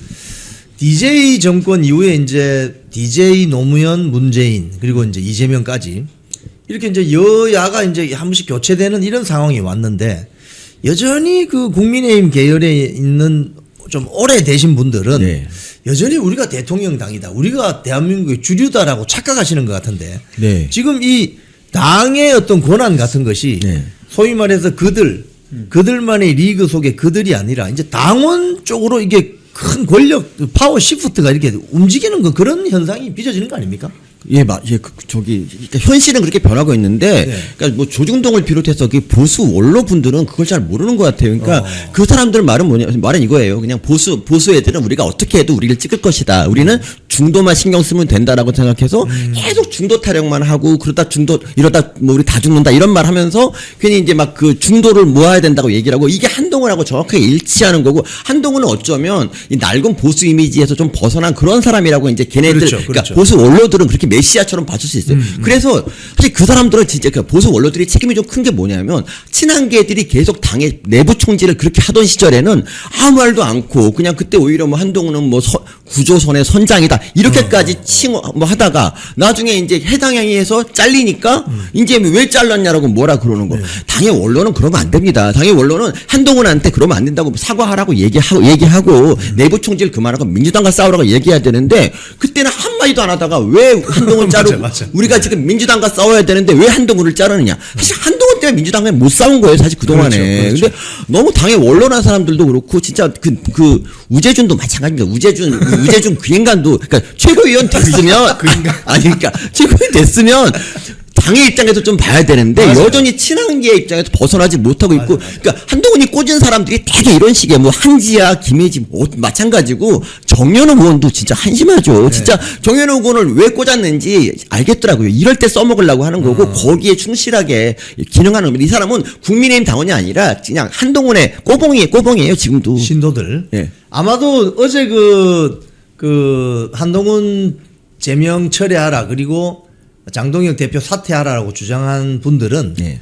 차기 공천에서 한 낙천 대상자 리스트 아닐까 이렇게 보입니다. 그러니까 어제 두 가지 요구가 동시에 나오지 않았습니까? 네. 제명 철회해라. 이해합니다. 뭐 그런 요구는 할 수 있어요. 근데 장동혁 대표 사퇴라는 도대체 왜 무엇 때문에 뭘 잘못했길래 사퇴를 해야 되냐라는 것이고, 그러니까 사퇴를 하는 것도 이유가 있어야 되지 않겠습니까? 그렇죠. 당원 당규를 위반하거나 당 대표가 아니면 당 대표로서의 업무를 잘 하지 못하든가 뭐 이런 여러 가지 귀책 사유가 분명해서 사퇴라라고 하면은 어느 정도 당위성은 인정을 해줄 텐데 예. 한동훈은 결국은 이 당원 당규에 입각을 해가지고 우리가 충분히 시간도 줬고 소명의 기회도 줘서 결국 그 결과론적으로 제명이 된 거잖아요. 그렇죠. 예. 그러면 이거는 법리적으로 완벽하단 말이에요.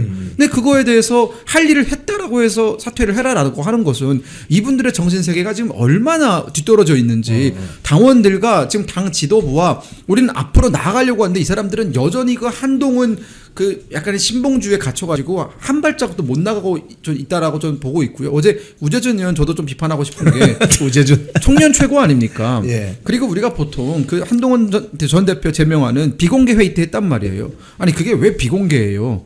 기자들 나가라고 하고 온갖 지도부에서 내밀한 얘기를 하기 위해서 비공개 회의로 하는 거 그렇죠. 아닙니까? 근데 그 비공개 회의에서 본인이 원하지 않는 결론이 나온다고 그걸 박차고 나와서 기자들한테 쫄래쫄래 가서 다 그걸 브리핑을 해버려요. 아니 이건 스파이 아닙니까? 그러니까 저는 이걸 보면서 참 최고위원 자격이 좀 의심스럽네.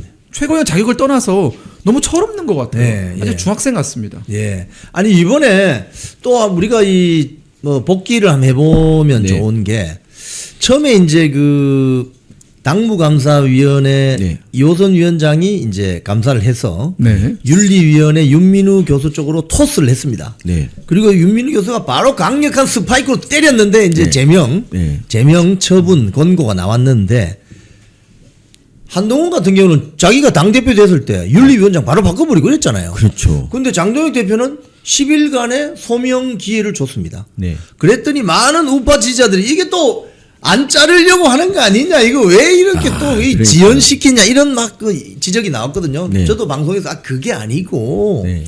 이렇게 해야 이 퇴로가 완전히 차단된다. 네. 근데 결국 장동혁 대표가 하나하나 시간은 걸렸지만 완벽하게 처리했잖아요. 네. 이런 스타일은 상당히 무서운 스타일 아닙니까? 무서운 스타일이죠. 진짜 보수에서 이 정도로 완벽하게 뭔가 당을 장악하고 그리고 당원들의 뜻에 따라 이렇게 한 발 한 발 걷는 당대표를 처음 봤고요. 근데 저는 친한계들이 좀 이해가 안 가는 게 어차피 당대표 선거 때부터 장동혁 대표가 우리 눈에 들어온 게 당원 게시판 사건을 조사하겠다고 한 거잖아요. 그렇죠. 그러면 최소한 한동훈은 진실을 알고 있었을 텐데 그럼 미리 가서 빌든가 뭔가 자기 나름대로 대책을 세워야 되는데 그거 아무것도 안 하고 나중에 발표 나오고 나서도 뭐 제3자 못 믿겠다. 제3자 기관 조사하자. 이런 얘기도 안 하고 그냥 그러다가 결국 제명 당했잖아요. 그러다가 또 막 그때 뭐라 그러더니 유효기간 줬다가 다시 제명하니까 또 뭐라 그러고 아니 무슨 바보도 아닌 바보잖아. 그러니까 여기서 또 유효기간 또 줘서 또 제명하면 또 와 이럴 거 아닙니까? 아니 사람이 좀 이렇게 한 번 제명했으면 그때 충격이 컸다고 쳐도 두 번째 제명할 때는 충격이 좀 덜해야 정상이잖아요. 어차피 알고 있을 거 아니에요. 자기 한 짓이 있으니까. 근데 두 번째 제명했다고 또 모여갖고 난리 치는 거 보면 좀 이해가 안 가요. 저 정말 이해가 안 가요. 처음부터 자기 스텝으로 좀 아래로 보고 너무 좀 자만감이 빠져 있었던 거 아닐까요? 그러니까 아래로 보는 건 아니고 이제 자기 스텝이었다는 이 생각 때문에 이제 좀 배알을 꼴리는 거는 있을지언정 그래도 지금은 너무 이제 커버려서 이제 네. 감히 맞짱을 못 뜨고 이런 상태인데 어쨌든 간에 계속 여론 조작을 통해서 당 대표를 몰아내는 거 이거에 주력하고 있잖아요. 근데 정말 정치 이렇게 하면 안 됩니다. 한동훈이 이제 제명되고 나면 5년 동안 입당을 못 하잖아요. 네. 그 5년 뒤라도 최고위원회 의결이 없으면 입당을 못 하는데 그 우파 정권 진영 내에서는 정치하기 힘들어지는 거 아닙니까? 5년이라는 시간은 결국은 차기 총선도 어려워지는 것이고 예. 또 차기 대선도 어려워지는 겁니다. 그리고 기자님도 잘 아시겠지만 5년이라는 시간은 아주 긴 시간입니다. 긴 시간이죠. 특히나 이 여의도에서 5년은 다양한 별의별 일들이 일어날 수 있는 시간이고 그렇지. 특히나 지금 장동혁 대표는 차기 대선 주자 1위 아닙니까? 그러니까 저는 다음번 대선에서 만약 장동혁 대표가 대권 주자로 나간다. 그리고 유의미한 성과를 거둔다. 우리가 대선에 승리한다와 같은. 그러면 완전히 결국 한동훈 전 대표는 잊혀져야 되는 인물로 더 각인이 돼서 복귀하기가 어려울 거다라는 생각이 들고 저는 진심으로 조언을 드려요. 더 늦기 전에 변호사 개업하십시오. 서초동 교대 앞에 공실이 많다고 합니다. 네. 그러면 이거 경찰 수사는 안 받습니까? 어떻게 됩니까? 이거 경찰 수사까지 할 일은 저는 아닌 것 같고요. 근데 단지 이제 한동훈이 이거 억울하다 그러면은 예. 그러니까 단계 그 사건을 갖다 이제 경찰 내 수사 의뢰해서 내 가족이 썼는지 한번 보자 이렇게 얘기할 수 있지만 그건 죽어도 한동훈이 절대 못하는 거죠. 자기 진실이 아니니까. 지금 시민단체가 한 10여 건 이상 고발이 들어가 있다고 하던데요. 그 어제 경찰청에서 사실 공문도 왔어요. 그러니까 이게 수사 협조 공문이 왔어요. 그러니까 당 입장은 뭐냐면 굳이 우리가 수사 의뢰를 하진 않겠다라는 겁니다. 의뢰를 하진 왜냐하면 않겠다. 너무나 많은 시민단체가 이미 고발을 했기 때문에 이건 뭐 당까지 나서서 의뢰하는 건 좀 모양이 안 좋고 다만 경찰청에서 관련된 수사에서 뭐 단계 사건이라든가 이런 거에 대해서 이제 좀 자료가 필요하지 않겠습니까? 그럼 협조 요청이 오면 자리는 내주겠다라는 것이고 이미 상당 부분 협조가 이루어진 걸로 알고 있고요. 어제 박미령 대변인과 이제 얘기를 좀 해봤는데 상당히 심도 있게 경찰 조사가 들어가고 있다라고 합니다. 저는 그래서 이거는 사실은 한동훈 전 대표가 그냥 대충 봐도 이건 빠져나가기 어렵거든요. 저 한동훈 전 대표 포함 그 한동훈의 가족들이 검찰 수사 혹은 경찰 수사 혹은 이제 판사님 앞에 설 날이 멀지 않은 것 같다. 그러면 그게 IP 조사가 들어가겠죠? IP가 어디 있느냐? 그렇죠. 그럼 한동훈 만약에 도곡동 타워 팰리스 거기다 이러면 이거 아주 심각해지는데. 그것뿐만 아니라 지금 우리가 유의미하게 살펴봐야 되는 것은 당대표 직권을 남용했느냐 하지 않았느냐 부분이거든요. 그러니까 처음에 당계 사건이 터졌을 때 이걸 덮으려고 지시했던 사람이 누군지 그리고 이제 그 당계가 갑자기 셧다운되면서 많은 한 600개 정도가 삭제됐잖아요. 여기에 관여가 돼 있는 이건 당무에 대한 방해 거든요. 그러니까 이거 사실은 어떻게 보면은 직권남용이 될 수도 있고 또 국민의힘의 업무를 방해한 것도 되기 때문에 다양한 형태로 저는 걸려 있다는 생각이 좀 듭니다. 지금 교수님 언론 좀 대응을 보면은 사실은 우리 메이저 언론들이 한동훈을 많이 부추긴 것도 있지만 막판 되니까 이게 이제 판단을 정확하게 하고 야 빨리 가서 저 사과해 이렇게 판을 깔아줬는데도 불구하고 저 조선일보 같은 경우 판을 깔아줬거든요. 완전히 깔아줬죠. 완전히 깔아줬어요. 근데 왜 그걸 저 판단을 못 할까요? 그러니까 그 알량한 자존심 때문이 아닐까 싶어요. 그러니까 자기가 그동안 조국도 마찬가지잖아요. 위조한 게 맞는데 자기를 그동안 믿어주고 자기 댓글 조작했던 사람들 때문에 면이 안 쓰니까 그냥 계속 우기다가 결국 지금도 죄가 없다고 막 우기고 이제는 물론 이제 바뀌어가지고 표창장한 게 뭐 죄냐 이렇게 이제 나오고 있지만 한동훈도 정확히 이제 조국 태클을 가고 있는 거예요. 그러니까 처음에는 자기가 단계 안 했다고 막 우기다가 이제 뭐 나중에 이제 IP 나오니까 가족이 한 거 맞는데 나는 아니고 동명이인이라고 계속 우기고 있잖아요. 그러니까 어떻게 좀 정치라는 거는 때로는 진솔한 사과가 자기의 지지도를 올리는 건데 사과하면 절대 안 된다 생각하는 애들이 딱 있죠. 좌파들의 마인드를 그대로 한동훈은 보여주고 있습니다. 그래서 참 안타까운 일이죠. 우리 서민 교수님은 딱 만나서 뵈면 마스크 자체가 진정성이 느껴집니다. 얼굴 자체가 사과입니다. 네. 그래서 교수님하고 대담하면은 제가 굉장히 즐겁고 정말 솔직하게 이렇게 말씀이 왔다 갔다 하면서 제가 많이 배우기도 합니다. 감사합니다. 자, 그러면 이 내부에 이제 한동훈 따라다녔던 사람들이 어떻게 되는 거예요? 저는 다 모든 것은 당원 당규에 입각을 해가지고 징계할 부분이 있으면 징계를 해야 된다라는 생각이 들고 오히려 우리가 이 사람들에 대한 징계를 주저할 필요가 없다는 생각이 듭니다. 특히나 대표적으로 배현진 서울시당 위원장 같은 경우에는 이게 뭐 한동훈을 따라다닌 죄보다 더 큰 게 지금 유권자와 싸우고 그리고 유권자의 그 손녀의 사진을 박제하면서 대대적인 공격을 유도하고 그러니까 이건 사실은 사이버 불링이거든요. 그렇죠. 이건 거의 정신적 폭력 아닙니까? 그것도 재선 의원이라는 사람이 본인의 직권을 활용을 해가지고 본인 지지자들이 보는 그 본인의 PD에서 공개적으로 박제를 했다라는 것은 죄질이 너무 안 좋아요, 사실. 어제 그 기자회견하는 자리 보니까 그 동영상 같은 걸 제가 여러 군데를 보니까 한동훈 옆에 딱 붙어가지고 뒤에 따라오는 취재진들한테 조심하세요 막 이러고 거의 뭐 호위무사처럼 보이는데 교수님 배현진 의원은 이런 행태에 대해서 어떻게 생각하세요? 그러니까 정치는 원래 욕 먹는 자리거든요. 정치하기 전까지는 뭐 아무리 좋은 사람 코스프레 했다 그래도 일단 정치를 하고 나면 반대하는 유권자들한테 욕 먹는 건 너무 당연하게 생각하는 거잖아요. 저도 유튜브 하기 전까지는 나름대로 순한 양처럼 남들이 알고 있었지만 정치 유튜브 하고 나서부터 욕을 먹거든요. 뭐 좀 그거 당연히 생각합니다. 뭐 가끔 뭐 반박도 하지만 근데 국회의원 좀 됐으면 자기에 대한 욕하는 사람에 대해서 손자 얼굴 박제하고 이런 거는 정말 추한 거죠. 그게 좌파들이 하는 짓인데. 그리고 또 문제가 되는 게 얼마 전에 이제 그 서울시당 당협위원장 명의로 항의 일동해가지고 21명 정도가 이제 그 징계 처리하라 얘기가 나왔었고 그 뒤에 서울시 뭐 여성위원회 혹은 서울시 청년위원회 뭐 익명으로 막 이렇게 뭐 항의서가 나오고 있거든요. 근데 거기에 이름을 올렸던 사람들의 전원에 따르면 난 이거 사실 하고 싶지 않았는데 그러니까 지금 지방선거를 앞두고 본인이 공천을 받으려면 서울시당 위원장이라는 자리가 굉장히 중요하잖아요. 그러다 보니까 어떤 위기에 의해서 본인들이 어쩔 수 없이 이름을 올리게 됐다라고 하소연하시는 분들이 있거든요. 근데 실제 이런 행위에 대해서 당에서 이미 들여다보고 있습니다. 그러니까 배현진 의원이 시켰는지 안 시켰는지 그러니까 본인들의 자발적인 의사가 아닌 그러니까 공천권을 어떻게 보면 목줄처럼 잡고 강요한 건 아닌지 이런 거 들여다보고 있거든요. 만약 이게 실관계가 밝혀지게 된다면은 이건 배현진 의원은 서울시당 위원장의 자격을 없는 거죠. 지금 그 배현진 의원뿐만이 아니고 어제 뭐 장동혁 대표 사퇴하라고 했던 그 이름 올린 사람들 이건 사실은 당헌 당규 위반 아닙니까?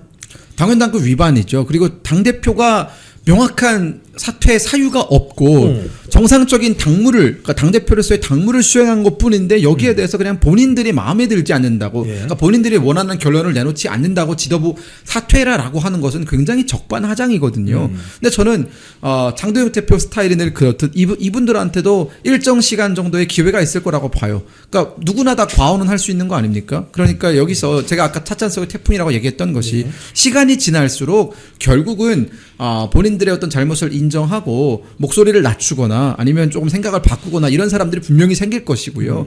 그리고 친한계라고 해봤자 이 친한계가 어떤 이데올로기라든가 혹은 뭐 정책이라든가 여기에 대해서 뭉친 사람들이 아니라 한동훈이라는 한 사람에게 그냥 그 공천권을 바라고 갔던 사람들이잖아요. 이권이 사라지면 이권이 있는 사람한테 자연스럽게 모이게 될 거예요. 근데 교수님 지난번에 그 한동훈이가 그 당대표 할 때 네.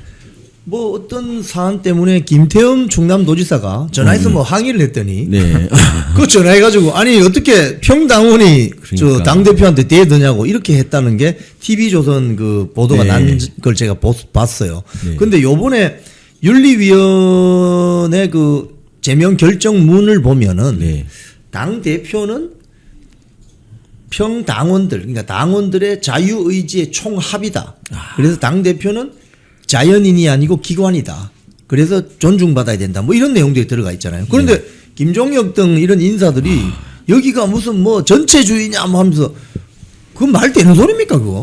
그러니까 김종혁처럼 하면 김종혁이 만약에 민주당이 이겼고 민주당에서 그런 행동했다 그러면 진작에 잘렸어요. 그러니까 우리 국힘은 그렇지. 너무 너그럽죠. 사실 어느 당원이 당 대표가 뭐 계엄에 대해서 사과를 뭐 그것도 이제 뭐 강성 당원들의 의지를 뭐 이렇게 좀 뭐 욕을 먹어가면서 이제 사과를 했는데 예. 거기에 대해서 김종혁이 한 게 푸비였잖아요. 네. 푸비란. 근데 그 정도면은 같은 당에 있으면 안 되는 거고요. 우리나라에서 얼마든지 탈당해서 다른 정당을 만들 수 있는 자유가 있는데 진짜 진드기처럼 왜 아직도 안 나가고 있는지 정말 모르겠고 한동훈이 이런 말 했잖아요. 다시 돌아온다고 했는데 그것도 정말 아찔한 발언이죠. 어딜 돌아온다는지 모르겠는데 이제 그러니까 솔직히 이거는 걔네들이 그러니까 그 친한계들이 줄을 잘못 선 거예요, 정말. 자기가 뭐 이제 처음에 믿었던 한동훈이 아니라는 걸 아마 지금쯤에 깨달았을 텐데 이상하게 그 누구도 한동훈한테 이렇게 하면 안 된다고 얘기한 사람이 없었다는 거. 이것도 그 세계에서는 되게 뭔가 엄청난 독재가 있었다고 생각합니다. 사실 우리 교수님하고 저하고 제가 교수님보다 나이가 한참 어립니다. 아유 정말 별 말씀을 저 태어난 지 얼마 안 됩니다. 갑자기 나이로 이거 팩트 하시면 아니 네. 우리 그래서 네. 80년대 뭐 상황 이런 거 좀 알지 않습니까? 알죠. 그때 그 90년도에 그 3당 합당했을 때 네. YS가 소위 말해서 통일민주당, 예. 그 다음에 노태우 총재의 민주정의당, 그렇죠. 그리고 김종필 총재의 신민주공화당 이 3당 합당을 하잖아요. 예, 그렇죠. 그때 이제 3당 합당할 때 가장 그 통일민주당 내부에서 극렬 반대했던 세력이 노무현이잖아요. 네, 노무현이죠. 그러면서 그 우리 그 기록으로 남은 영상 보면 이게 뭐 토론회입니까? 이러면서 막 노무현 씨가 네. 막 하면 나가버렸잖아요. 네. 그래서 꼬마 민주당을 만들지 않습니까? 그렇죠. 근데 한동훈 세력들은 왜 그런 결기가 없죠? 꼬마 뭐 한동훈당 만들 수 없나요? 근데 제가 보기에 한동훈이 자기 돈 쓰기 싫어해요. 그냥 뭐 책 같은 거 팔면 다 자기 거라 생각하고 그래서 자기 돈 한동훈이 뭐 따뜻하게 뭐 내복이라도 사주거나 이런 적도 없고 난 돈이나 돈도 그렇고 그리고 한동훈은 안전하게 누울 자리를 보고 바를 뻔한 스타일입니다. 그래서 옛날 유승민 한번 그랬다가 망한 전력이 있는 걸 보고 아마 자기는 그렇지 않을 거라고 봅니다. 그래서 제가 보기에는 그냥 이러고 있다가 점점 찌그러지지 않을까 싶은데요. 그냥 저는 한동훈 잘하는 걸 하면 좋겠어요. 그냥 그 하이모 뭐 모델 그러니까 예를 들면 뭐 그런 모델 그러니까 한동훈이 절대 그렇다는 게 아닌데 이런 하이모 모델하면 정말 전 대박 날 것 같아요. 대박 날 것 같아요. 정말. 지금 이 한동훈 세력들은 앞으로 이 국민의힘 영역에서 시간이 지나면 지날수록 영향력을 상실하면서 사라질 것 같은 느낌이 드는데요. 저는 사실은 이제는 주군을 잃은 사람이기 때문에 또 본인들의 여러 가지 어떤 이권을 챙겨줄 사람들을 좀 따라다닐 것 같다라는 생각이 들었고요. 어제 오후부터 좀 나오고 있는 얘기들이 이 중 한동훈 계파 중 일부가 오세훈 시장 쪽으로 간다라는 얘기가 있었어요. 대표적으로 지금 배현진 의원 같은 경우에는 오세훈 시장 측과 굉장히 긴밀하게 소통을 하고 있다라는 그죠. 것이 많은 걸로 좀 드러나고 있거든요. 그러니까 이런 이합집산 그리고 지금 아까 언급한 뭐 김정력 전 최고라든가 이런 사람들은 정말 끈 떨어진 사람들이고요. 김동혁 전 최고도 이제 곧 나가는 사람이지 않습니까? 그렇죠. 제명이죠. 먼저. 네, 그 사람도 이제 남이 됐고 뭐 신지어 전 의원이라든가 이런 사람들은 사실은 원래 친윤이었던 사람들이에요. 그렇죠. 신지어 전 의원은 본인이 그 뭐죠? 그 무슨 그 수석 자리 하나 안 준다고 그 무슨 수석이 잊어가지고. 기억 안 나는데 그 수석 안 준다고 이제 갑자기 방송 나와서 나 오늘부터 친윤 아니다 이래버리고 한동훈 갈아탄 사람들이거든요. 그러니까 이게 맞아. 본인이 어떤 이념에 따라서 혹은 정체성에 따라 선택을 하는 사람들이 아니기 때문에 이 사람들의 영향력 우리가 굳이 언급을 해주지 않는다면 자연스럽게 소멸될 겁니다. 지금 이번에 이 말씀하셨으니까 그 오세훈 서울시장 네. 아니 저분도 왜 잘 가다가 갑자기 저렇게 나와버리면 저 서울시장 저 출마 가능하겠습니까? 오세훈에 대해서는 이제 정체성에 항상 우리가 의심을 가지고 이제 지켜봤는데 예. 역시 이제 커밍아웃을 하는 것 같습니다. 그냥 아까 뭐 대표님 말씀하신 것처럼 그냥 한동훈 세력을 이제 내가 이제 흡수하겠다 이런 의지가 아닐까 저는 생각합니다. 근데 이게 역사에서 좀 배워야 되는 게요. 예. 우리 국민의힘 역사에서 한동훈 묻었을 때 잘 된 사람 아무도 없었습니다.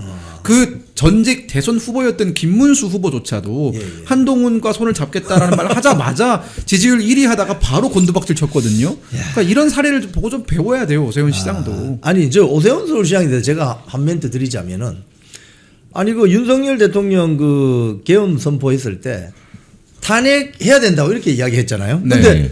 아니 탄핵해야 된다고 이야기했잖아요 했더니 하는 말이 아니 탄핵하라고 당론으로 정해야 된다고 이야기한 거다.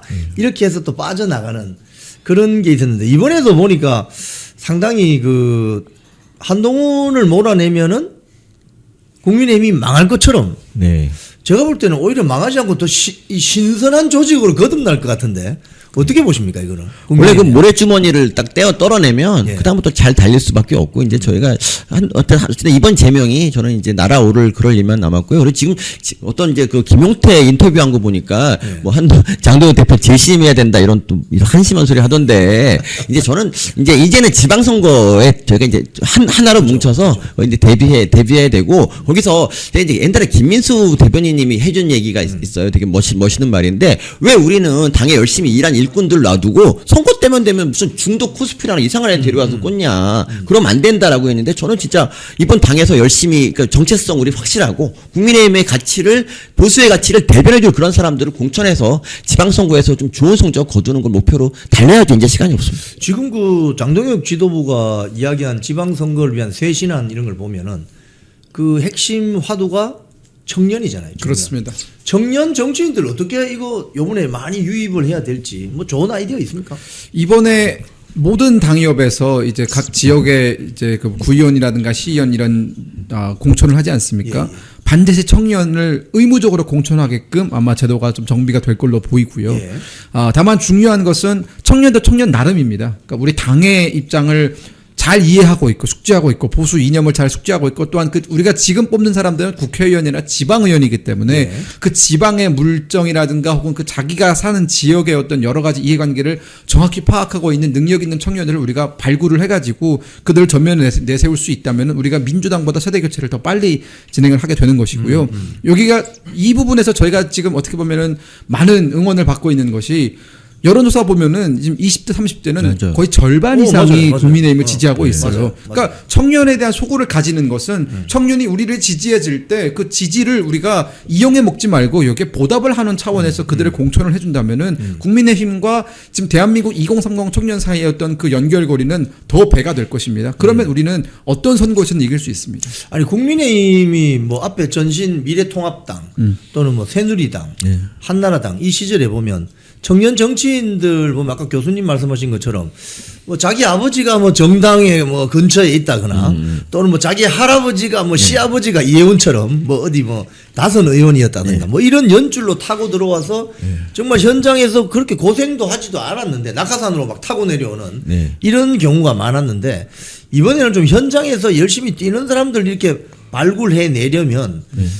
가산점 이런 거 좀 많이 줘야 되는 거 아닙니까?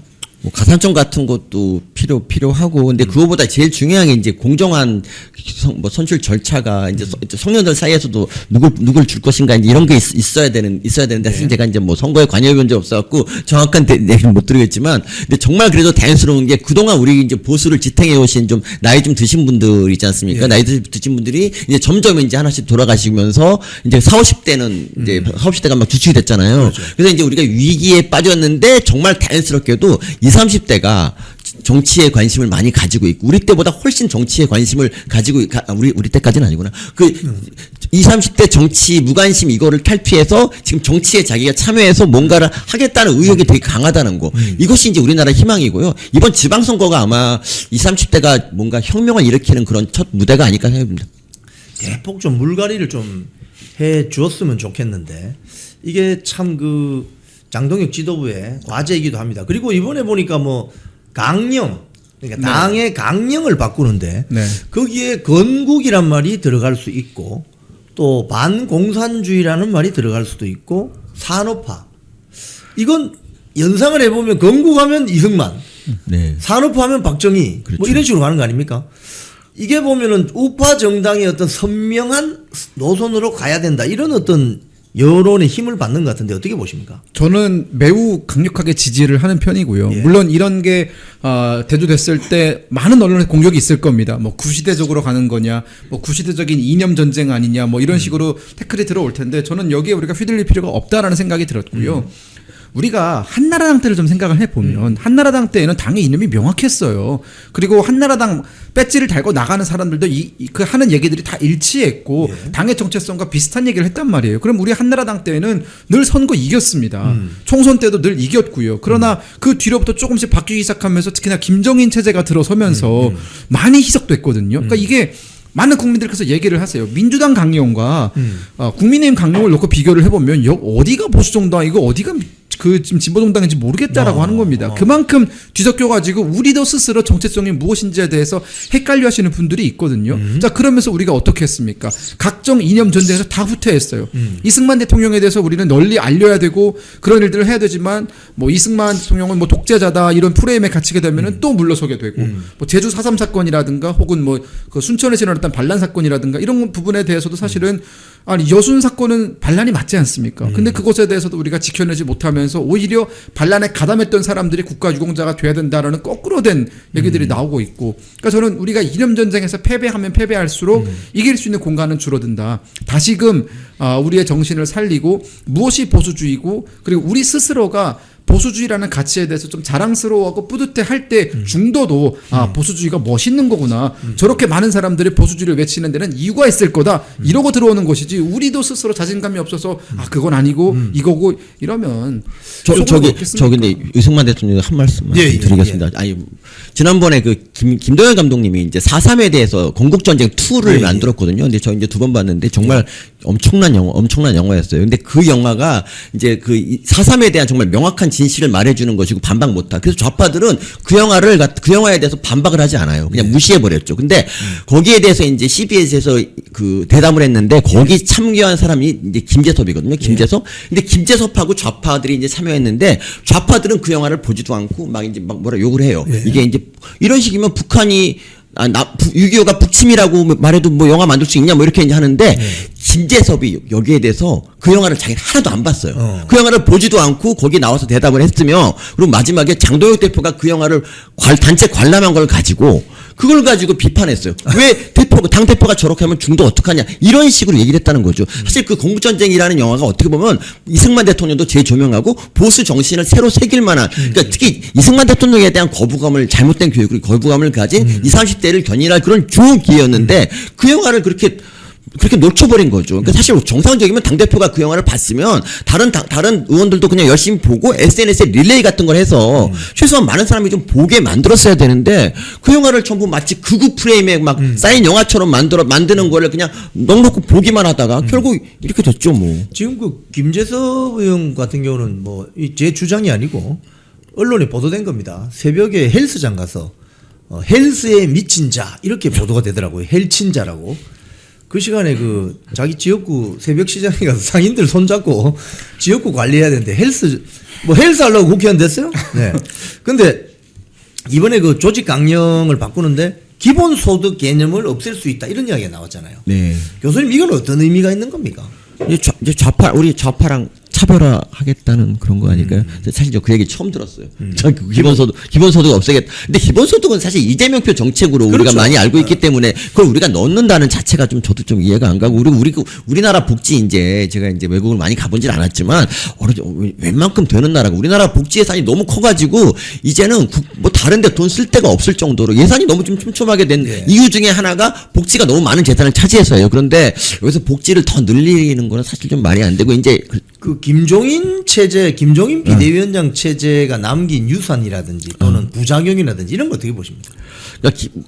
진짜 김종인 이분은 사실 선거를 위해서 얼마든지 자기 입장을 바꾸실 수 있는 분인데, 그분이 이제 2020년 총선을 맡았고, 그때 말아먹었으면 이제 더 이상 관심을 좀 끊어야 되는데, 윤 전 대통령도 후보 시절에 김종인 잠깐 영입했다가 쓴맛을 좀 보셨잖아요. 이제 그분이 그 지난 총선 때는 그래서 개혁신당 이준석한테 붙었고, 근데 이분이 전 더 이상 방송, 우리 공중파나 이런, 지상파나 이런 데서 불러주면 안 된다 생각하는데도 계속 그래도 불러주는 거 보면 정말 이해가 안 가요. 이제 그분은 역사의 뒤안길로 보내드려야 되는 게 우리 어머니가 김종인님하고 동갑이에요. 우리 어머니 정치 관심 끊었거든요. 그래서 김종인님도 이제 좀 그만 좀 하시면 좋겠습니다. 지금 댓글로도 이런 글이 많이 올라오는데 지금 이번에 그 장동혁 지도부가 출범하고 나서 당 대변인도 있지만 우리 김금혁 보좌관님처럼 미디어 대변인 이렇게 해서 우리 젊은 어떤 연령층의 미디어 대변인들이 활발하게 활동하거든요. 네. 이건 참 잘한 것 같아요. 그죠? 그렇죠. 이게 사실은 미디어 대변인이라는 직책을 새롭게 만든 이유는 이른바 장동혁 지도부가 공식 인증하는 대변인이라는 그렇죠. 뜻이거든요. 그러니까 우리가 당의 입장을 대변해가지고 패널로 나가야 되는데 지금까지 종편이라든가 다양한 방송에서 활약하고 있는 패널들을 보면은 당의 입장을 얘기하지 않아요. 맞아요. 그러니까 그냥 방송사가 듣고 싶은 얘기, PD 작가가 듣고 싶은 얘기만 하면서 오히려 당의 여러 가지 어떤 활동을 방해하는 역할을 했었거든요. 맞아요. 그러니까 그렇게 되면은 당 지도부가 뭘 해가지고 국민에 알리고 싶어도 그걸 전달하는 사람들이 이걸 비틀어버리면 전달이 안 되는 거 아닙니까? 그러니까 그런 차원에서 이제는 당 지도부와 일체감을 가지고 있는 대변인들이 나가서 방송에서 비슷한 얘기를 해줘야 이게 일맥상통하는 바가 있어가지고 정확히 전달된다라는 의미였고요.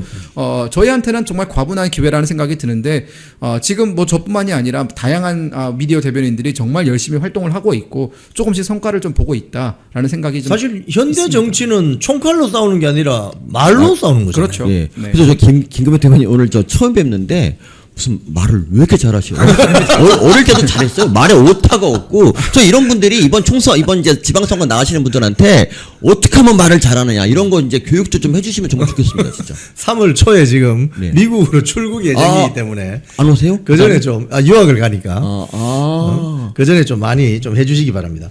자, 우리 오늘 손현보 목사님이 징역 6개월의 집행유예 1년 선고를 1심에서 받으시면서 석방됐습니다. 석방되셨어요.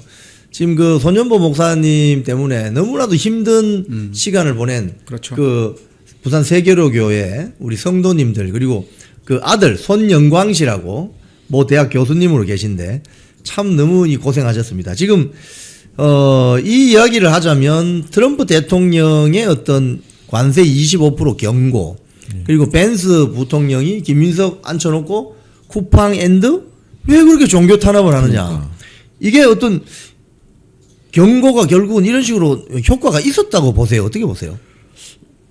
이게 효과가 뭐 전혀 없지는 않을 거고 미국에서 계속 뭐 공개적으로 말을 하고 우리가 이제 뭐 우리는 아니라고 이제 막 수동적으로 말을 하고 있는 상황인데 저는 이제 미국 트럼프가 뭐 좀 너무 하다라고 생각할 수도 있겠지만 저는 근데 기본적으로 그러니까 최소한 있잖아요. 그 쿠팡에 대해서만 잠깐 말씀드리면 쿠팡 같은 경우는 이제 다른 그 정보 유출을 했던 다른 기업들에 준해서 그와 똑같이 처벌을 한다면 전 불만 없습니다. 그런데 그게 아니고 무슨 갑자기 세무조사하고 쿠팡 퇴직금 옛날 거 뒤져가지고 특검까지 하고 이건 좀 과하잖아요. 그러니까 어쨌든 이 처벌에 감정에 들어가면 그거는 보복이지 절대 처벌이 아니거든요. 이거 누가 동의하겠습니까? 그러니까 우리나라 기업이 만약에 다른 나라에서 그런 대접받는다 그러면 우리 대통령도 이러면 안 된다고 얘기할 거 아닙니까? 좀 미국 대통령도 그럴 수밖에 없고요. 그리고 그 손현보 목사님 같은 경우도 저는 그거 구조 그러니까 교회 목사님이 그 도주 우려가 있거나 이런 건 아니잖아요. 근데 여기에 대해서 구속영장을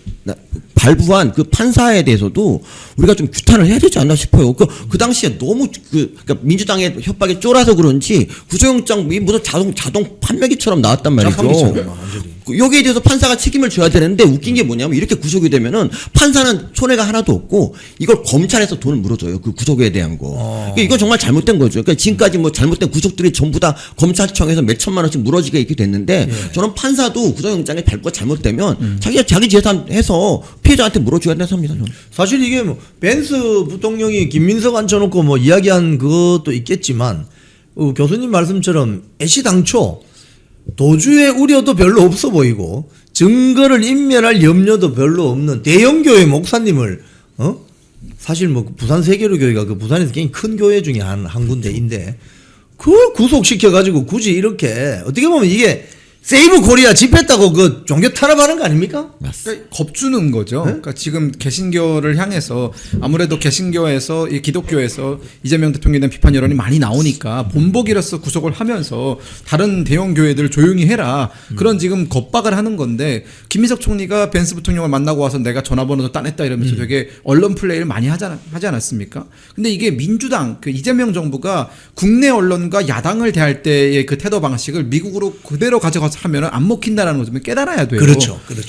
월스트리트 저널이 바로 때려버립니다. 벤스 부통령의 얘기를 내가 혼냈고 워닝했다죠. 예, 내가 당신을 혼냈고 그리고 김민석이 이런 것에 대해서 해명했는데 그게 말이 안 맞는다라는 얘기가 나왔단 말이에요. 그러니까 벤스는 지금 화가 난 상태에서 김민석을 돌려보낸 겁니다. 예. 근데 이걸 말귀를 못 알아먹으니까 바로 이 25%가 들어오는 거거든요. 그렇죠. 제가 25% 기사가 떴을 때 허드슨 재단에 있는 제 지인한테 연락을 했어요. 이거 어떻게 이게 허드슨 재단이 지금 트럼프 정부랑 굉장히 긴밀하거든요. 어떻게 된 거냐 했더니 딱 두 글자. 쿠팡 때문에 그런 거다. 지금 관세 협상 올리고 그 모든 것은 뭐 국회 이런 거는 다 핑계고 왜 쿠팡을 못 사게 구느냐. 그리고 왜 어떻게 보면 미국은 개신교의 나라 아닙니까? 개신교의 정통성이 있는 나라인데 그런 나라에서 특히나 이 벤스 부통령과 긴밀한 관계에 있는 이 두 사람 사이에 맥코이 목사라고 있어요. 존 맥코이 목사라고 벤스 부통령의 아버지 같은 분인데 손현보 목사가 구속됐을 때 한국으로 날아와가지고 손현보 목사 대신 예배를 받으신 분이거든요. 찰리 코크의 또 아버지 같은 분이기도 하고. 그러니까 이분이 전달을 다 한 겁니다. 어떤 상황인지. 그러니까 벤스는 정확히 알고 있는 거예요. 그래서 김민석 총리가 거짓말을 하니까 거짓말하지 마 당신 풀어줘라는 강력한 메시지가 왔고. 저는 좀 멋없는 게 바로 깨갱하잖아요. 이런 식으로. 아니 저는 교수님 대한민국이 지금 뭐 좌파들 또는 종북 주사파들 이 족보가 나름 있을 거 아닙니까, 그죠? 저는 이 역사에 관심이 많았는데 조선 망하게 했던 세력들이 주작 탈레반들 아닙니까? 주작 탈레반들. 노론 소론. 그렇죠. 그 주작 탈레반들의 후예가 저 북쪽으로 가면 김일성 주사파가 되는 거고. 그렇죠. 남쪽으로 내려오면 지금 대한민국 망치고 있는 이 좌파들인 것 같은데 이 사람들의 세계관이 전 지구는 한반도를 중심으로 움직이고 있다. 한반도 전동설주의자들인 것 같아요. 그래서 아마 노무현 정부 때는 뭐 동북아 균형론자론 이런 이야기도 나왔고 이 세계가 어떻게 돌아가는지 굉장히 둔감한 좀 그런 문제점이 있지 않습니까? 예, 뭐 거의 저는 한반도 중심론이라도 있으면 정말 좋은데 차라리 그게 나은 것 같아요. 왜냐하면 지금 이재명의 세계관은 중국을 중심으로 한 중화 사상에 아주 강력하게 빠져 있는 것 같고, 그러니까 오늘인가 뭐 이런 말했잖아요. 우리 한국인 건들면 가만 아니겠다 그랬는데 그러면 쿠팡에 그 정보 유출한 그 범인이 중국인이면 중국인한테 범인 내놔라 우리 처벌할 거다 이런 말이라도 해야 되잖아요. 근데 그런 말을 전혀 안 하고 말로만 계속 뭐 한국인 뭐 다른 못 사는 나라들 막 건드리고 있는데 그러면 안 되죠. 우리 한국인이 지금 왜 반중 감정이 생기냐면 문재인부터 시작해서 계속 중국한테 굽신거리는 모습. 특히 이재명 같은 경우는 당대표라는 사람이 싱하이밍 대사한테 막 굽신거리는 맞아요. 그런 모습을 보고 우리가 분이 화가 나서 반중이 되는 거거든요. 그러니까 좀 뭐라도 좀 우리의 주권을 좀 찾아와야 되는데 점점 이제 조선시대로 돌아가는 뭐 4대주의로 돌아가는 느낌이 들어서 전 더 화가 납니다. 지금 사실은 일본의 다카이치 사나이 총리 같은 경우는 타이완에 저 유사 사태 발생하면은 그 타이완에 살고 있는 미국 사람, 일본 사람들 구출하러 간다 선언해버리잖아요. 그렇죠. 그죠? 그러니까 지금 시진핑이 발끈하는 건데 지금 이재명은 중국 가서 원 차이나 존중합니다. 이래버리면 이거 외교력을 발휘하는 그 여지를 없애버리는 거 아닙니까? 그렇죠. 이게 저번 방송에서 아마 제가 언급을 했는데 존중한다라는 표현은 굉장히 해서는 안 되는 표현입니다. 이해한다 정도가 맞아요. 그러니까 너희들이 그런 입장 가진 거 난 이해해. 이해한다. 하지만 우리 생각은 다를 수도 있어라는 걸 내포해야 되는데 존중한다도 아니었습니다. 지지한다였어요. 지지한다. 아, 예, 큰일 그 났네, 큰일 났네. 하나의 중국 노선을 지지한다라고 해버리니까 미국 입장에서는 아니 그런 말하면 어떡하냐. 우리는 지금 애매한 노선을 타면서 이른바 그 항행의 자유작전이라고 해서 그렇죠. 예. 그 대만 해협에서 미군 군함이 계속 왔다 갔다 하면서 중국군의 진출을 막는 그러니까 중국이 너희가 그런 입장을 가지는 건 이해하지만 우리도 우리 입장이 있어 라고 맞서야 되는 건데 지지를 해버리면 이쪽 편이 된다라는 거 아닙니까? 근데 다카이치 총리를 보십시오. 본인이 초반에 이 군에서 개입 발언했다가 중국이 진짜 세게 때렸거든요. 웬만한 한국 정치인이면 바로 꼬리를 내렸습니다. 다카이치는 여기서 어떻게 합니까?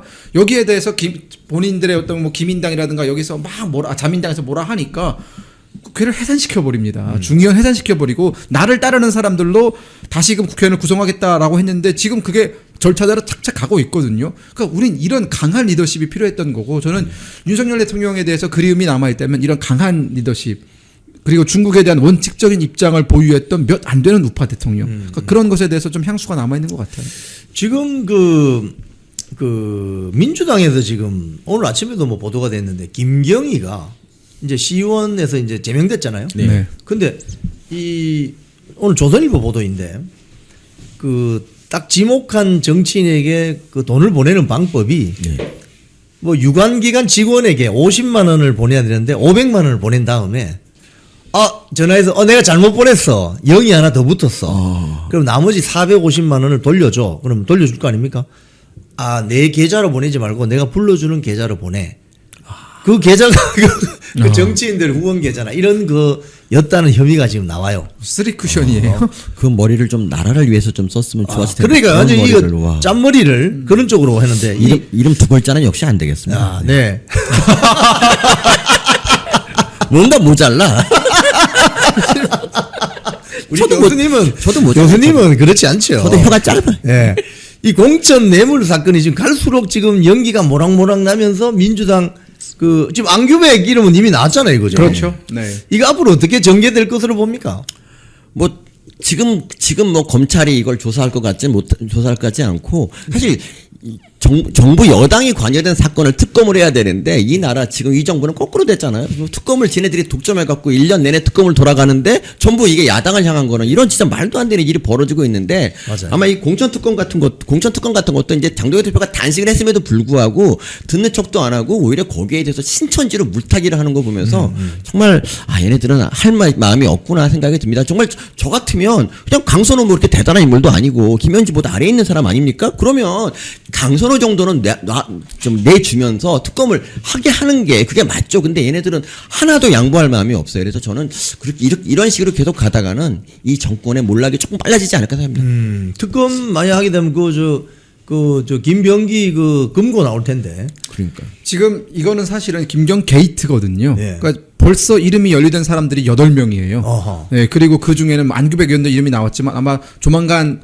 내일 모레쯤에 또 이름이 등장할 수 있는 민주당 또 중진 의원이 또 있습니다. 유력 정치인이 있습니다. 그리고 지금 개혁신당 수석 최고였던 김성열 의원도 지금 여기에 조사를 받고 있잖아요. 예. 근데 이 사람이 사실은 농내의 보좌관인 걸로 알려져 있지만 농내 보좌관도 맞는데 예. 사실은 가소는 보좌관도 했었어요. 네, 그래서 지금 들어가 있는 거, 지금 조사를 받고 있는 거거든요. 예. 근데 그분이 페이스북에 글을 올린 걸 보니까 본인이 경찰 참고인으로서 조사를 받았는데 이분은 자기는 이제 뭐 결백하다라고 주장을 하시는 분이고 경찰 수사가 상당히 좀 진행이 되고 있다라고 합니다. 그리고 상당히 더 많은 사람들 이름이 나올 거고 문제는 경찰이 이렇게 많은 사람들의 이름이 나오게 되면은 부담스러워서 수사를 못 한다라는 거예요. 그리고 너무나 다양하게 엮여 있기 때문에 이 고리를 파내기 위해서는 조금 더 수사 역량이 강화된 사람들이 하는 게 맞고 저는 특검에 대한 요구가 다시 한 번 더 나올 거라고 봅니다. 지금 이름이 나오는 게 7명인데 한 10명 정도까지 나올 수 있다라는 얘기를 들었거든요. 10명 정도면 이거는 특대형 게이트입니다, 사실은. 특검해야 되겠네요. 네. 그러니까 예전에 그 2024년 초에 예. 이수진 민주당 전 그래요? 의원이 이제 공천 떨어지고 이거를 터뜨렸잖아요. 예. 네. 김병기 마누라가 이제 부인이 돈 받았다는 이거를 이제 터뜨렸는데 불구하고 그게 그때 시의원들한테 돈 받은 거거든요. 그렇죠. 근데 그 시의원들한테 돈 받은 그 탄원서 있지 않습니까? 그거를 확보하는데 2년이 거의 걸렸고 수사에 착수하는데 더 오랜 시간이 걸렸어요. 그러니까 무슨 말이냐면 경찰은 권력자에 대한 수사를 우리 정말 못해요. 지금 현재 어려운 상황인데 계속 그 정천회 같은 경우는 뭐 경찰로도 충분하다 이렇게 얘기하고 있는데 아마 이거는 그렇게 특검을 가야 될 것 같습니다. 사실은 그 경찰이 수사력이 떨어지는 게 아니고 수사를 계속 진행할 수 있는 결기가 떨어지죠. 왜냐하면 특검이나 뭐 검사들은 수사하다가 그래 내가 이거 하다가 뭐 떨어지면 서초동 가서 변호사라도 하지 뭐 이렇게 하는데 경찰은 그냥 떨어지면 그냥 끝장나거든요. 그러니까 근데 수사력이 떨어지는 건 아닌데. 근데 그 이재명 같은 경우 진짜 편파적인 게 그 백혜령의 그 마약 외압 같은 거 있지 않습니까? 그 외압 같은 거 사실 그거는 건도 아닌 건인데도 불구하고 그걸 막 뭔가 있는 것처럼 대서특필해 갖고 백혜령을 갖다 막 이렇게 막 우쭈쭈 하다가 결국 망했잖아요. 근데 이거에 대해서 정말 대통령이 저렇게 하면 안 됩니다. 최소한 이거 그 뭐 이해원을 뭐 포섭해 갖고 자기가 뭐 복명 정대하다 이런 거 보이려고 그러지 마시고 특검 하나 하게 해서 이거는 그래야 자기가 더 좋을 수 있는데 이거를 끝내 안 하는 건 진짜 자기 종말을 재촉하는 걸로 봅니다. 예. 아니 오늘 우리 서민 교수님 참 제가 오랜만에 뵙고 서민 교수님은 저하고 또 특별한 또 인연이 있는 분입니다. 제가 KBS에서 부당 해고가 되어서 아주 힘들 때 저한테 말씀을 하시지도 않고 조선일보에 뭐 대형 칼럼을 쓰셔가지고 제가 아침에 누가 보내줘서 보고 깜짝 놀랐는데 제가 이 자리를 한 번 더 교수님 감사합니다. 오늘 이 말씀 나누다 보니까 1시간이 훌쩍 지나가 버렸어요. 네. 자, 우리 오늘 대담 정리하면서 먼저 우리 김근혁 대변인님 한 말씀 하시고 그다음 교수님 마무리 말씀해 주시고 정리하도록 하겠습니다. 지금 바야흐로 지방선거를 앞두고 우리 당은 내부를 정비를 하고 있고요. 민주당은 이제 막 내분이 터지고 있습니다. 이럴 때일수록 우리가 조금 더 우리 당원들께서 지도부에 힘을 모아주시고 우리 당 지도부가 지방선거를 승리를 이끌 수 있도록 결국 필요한 그 동력은 모두 우리 당원분들한테서 나온다라는 생각을 갖고 있거든요. 조금 더 지지를 모아주시고 총의를 모아주신다면 저희가 정말 더 열심히 잘하겠습니다. 오늘 이제 김근명 의원 처음 뵀는데 91년생이더라고요. 저하고 한 10살 정도 차이가 나시는 것 같은데 이렇게 젊으신 분이 이렇게 말도 잘하고 우리 국힘이 참 미래가 밝구나 생각이 들었어요. 그리고 이런 분들이 앞으로 우리 정치를 이끌어서 보수의 승리를 가져다 주십시오. 감사합니다. 네, 오늘 우리 서민 교수님, 김금혁 대변인님 오늘 출연해 주셔서 정말 감사합니다. 다음에 또 모시도록 하겠습니다. 감사합니다. 네, 고맙습니다. 쿵TV를 사랑하시는 시청자 여러분, 대한민국은 지금 체제 전쟁 중입니다. 연성 파시즘 체제로 갈 것이냐 아니면 자유민주주의 체제를 지킬 것이냐, 이를 위해서는 결단과 용기가 필요합니다.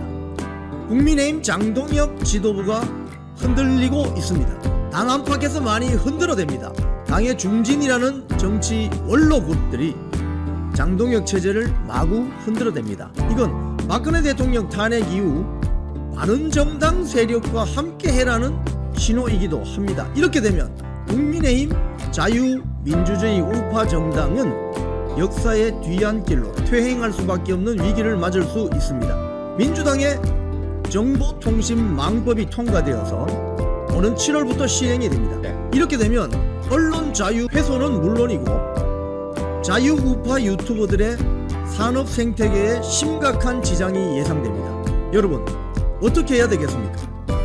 여러분들의 도움이 필요합니다. 여러분들이 우잘사 회원에 가입하셔서 대한민국 체제 전쟁에 승리하고 국민의힘 장동혁 지도부를 지켜내고 정보통신망법을 비롯한 언론 자유를 심각하게 훼손하는 여당발 공세에 대응해 주시기 바랍니다. 우잘사 회원 많이 가입하셔서 함께 가는 여정을 만들어 갑시다. 감사합니다.